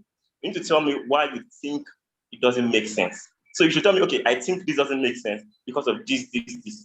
Therefore, this is a better idea. So I think it's more for, you should fight more for superior arguments, and that's what the professor said. It was like more for superior argument. And you should be able to, I feel like we're in a society whereby people do not encourage intercultural debates, intercultural conversations, conversations whereby my comments my very, very left wing and right wing, I can still sit together and just converse and try to exchange and be open to ideas that are different, way different from our own, and still be able to sit down and not judge and say what you're saying is rubbish, that what you're saying does not make sense. Personally, for me, I feel like no educated person should be a Muslim. Personally, that's what I feel. But I would not go to a Muslim and say that you're educated and you're a Muslim, you're stupid. I won't say that, or you're dumb or something. I'll rather do my research and tell him, for this, if you're willing to listen to me, for this, and this reason, I don't feel you should be educated and have a smartphone or have Google and still be a Muslim. I think I should be able to put my idea forward, and you should be able to counter my ideas if they are not right. So I feel like that video just expressed those points for intercultural tolerance, intercultural listening and debate. And I feel like that's the way to go for our society and for us as the people. Amen. Thank you so much, Jordan, for sharing those thoughts. What I'm going to do, I'm going to compress that video and put it on the site so that all of us can play it and talk. Now look at it. We tolerate human beings. We don't tolerate all ideas. We tolerate all humans. When you can only tolerate something you disagree with. So you see, we look at it from the larger world, from a closer community, even go down. What kind of leader do you want to be? Think about it. I'm open to people being people, even when you disagree with them. They can be, people, whatever. Is it every idea you take? Are you afraid to speak up? Like that guy said, some people are not afraid to speak up because they will lose their job or their title, their position. Are you like that? See, all these things there's going to encourage falsehood to come into our church. If you see something going wrong, do you speak up?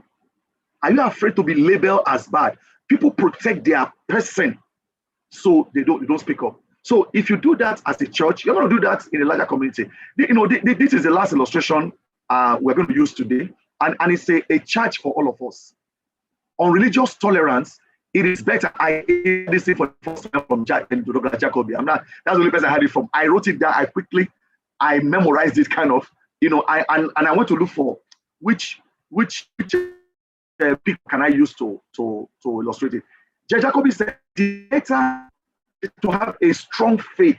Your faith is strong in the Bible, in God, in the tenets of Christianity. Your faith is strong.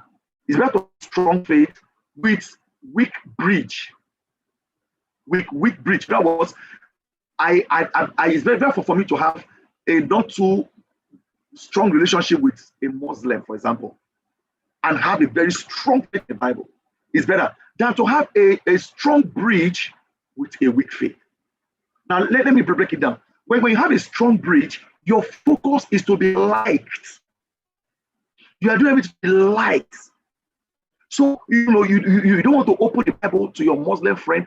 So you don't want to lose your friendship. I don't have people say it. Oh, I can't Bible with somebody because he's my close, relative. Listen, I saw that with my brother, with my mom, with my sister. You know, the closer you are to me, the better it is. I don't want to study Bible with this guy. It's my classmates. Whatever. Let's go another person. It's life. I know the whole idea of, maybe they won't listen to me. But if they've seen your changed life, that is why they should listen to you. So a lot of time today, we spend time building bridges at the expense of our faith. In the church, you want to be liked, so you don't say the truth. In your ministry, you want to be liked, so you don't say the truth. When you see something going on, you want to be liked, or you want that position, you want that promotion, so you don't say the truth. Because if you say the truth, they will probably recognize you tomorrow. That is the same thing we are doing with the world. We don't want to say the truth to the world. Bible, Jesus Christ said, friendship with the world is enmity. Yeah, we are going to save the world. We have to save the world. But if you don't have a strong faith, the world will absorb you. The world will absorb us. Our churches will die out. And that is where we will close. And that's the charge I want to give to all of us. I hope you guys have enjoyed it. If maybe we can take one or two questions. This is being recorded. So if you need to go, you can go. You can go and watch it. It's on YouTube. But let me just get response. What do you guys think? This is the longest session we've ever had, and it is because like I said, it's very technical. Very technical. What do you guys think? What do you guys think of this?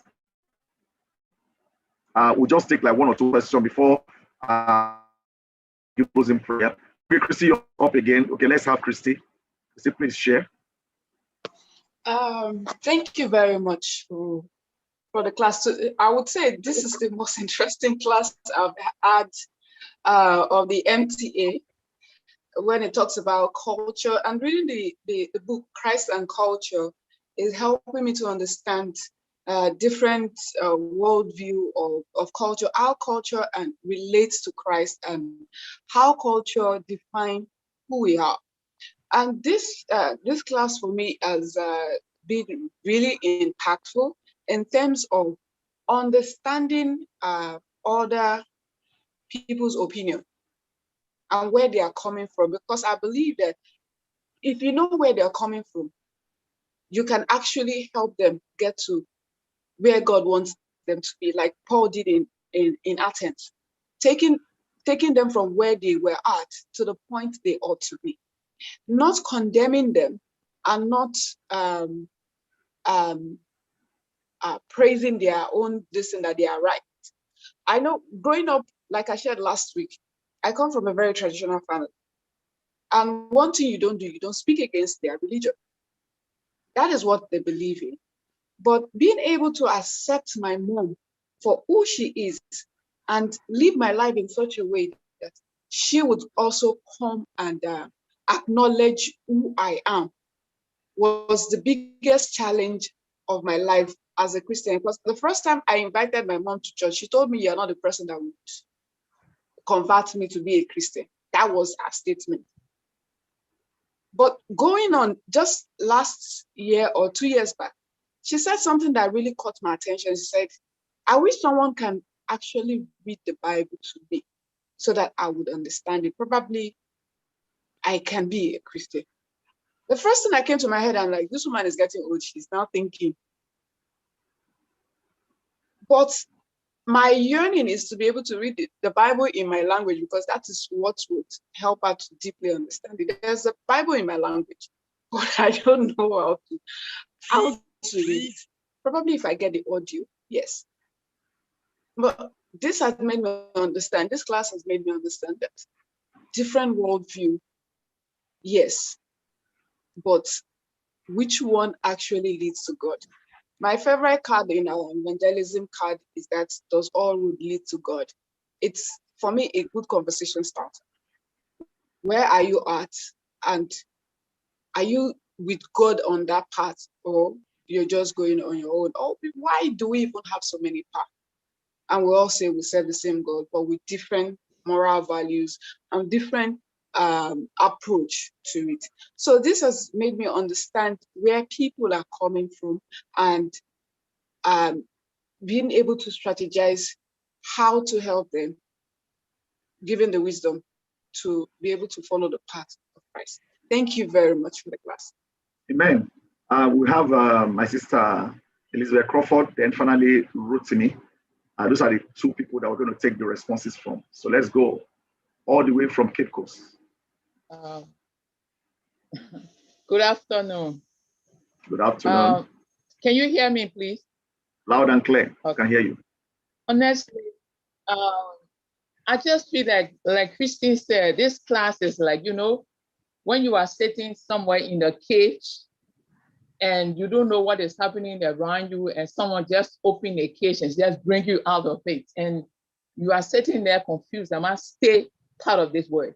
And thank you so much, because for me, it's just an eye opener, and it is giving me some sort of compassion, you know, to understand where the world is. Like even in my neighborhood, like I know, yes, I mean, a few days ago, I had a situation. I live in a place where my landlady is something else. I mean, when I was moving here, people were like, can you make it? Can you make it? You know, and it is tough. Just a few days ago, I want to pay her bills, her water and light bill, whatever. She's like, I don't respect her. I don't like speaking to her. I mean, honestly, I broke down in tears. I'm like, God, how can this woman look at me like this? And the only thing that came to my mind when I thought about Jesus, I'm like, wow, Jesus, I now understand when you were falsely accused. I can understand his feelings. But the next day, what could I do?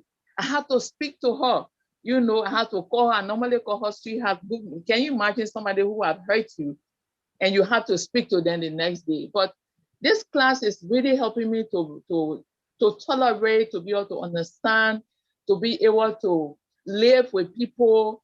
You know, like you were saying, through Christianity, we can now be able to, when Jesus said, love your neighbor as yourself, it has really opened my eyes to a lot of things. And just even the challenge to be able to study more, to be able to read more, you know, to be able to live in this world that we are in. Not to tolerate people, but then being sure of the ideas that come our way, you know, not just every idea, just like the scripture, I think Ephesians say that you can't be like infant, throw here, there, and yonder. We can only be throw here, there, and yonder if we don't really know the core, you know, what we stand for. So I'm really grateful for this class, and thank you so much. Amen. Let's have Rotimi finally. All right, thank you very much, sir. I am very, very grateful for being part of this session. I like the flow of the entire session, starting with you exposed us to the several dimensions obtainable in this whole Zim universe. Although it got a bit confusing, but I'm just going to go back and go and hear it again and align them in my head. You get, not just because I want to memorize it, but just to understand the concepts. Then came in a very necessary challenge. I like the way you also challenged me, because I took it personal that I need to upgrade. I need to, you know, scale up beyond just what I'm already used to teaching, what I'm already used to preaching, but be able to take on the bull by the horn. That now transcended to the level of decadence we're experiencing in our generation. It is very disheartening. I'm seeing it in everywhere, and this is just like a reinforcement to see how things have gotten even worse.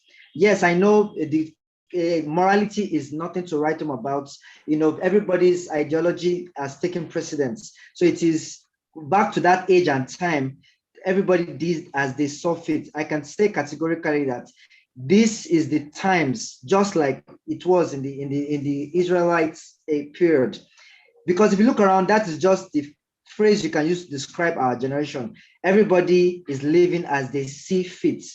Then on, you established how we should understand dealing with people, treating people with respect, and calling them out. You know, you have an ideology. If it doesn't make sense, it does not make sense. But I'm not going to condemn you. I'm not going to talk you down, but I'm going to show you my point of view and logically present what I believe in without condemning you.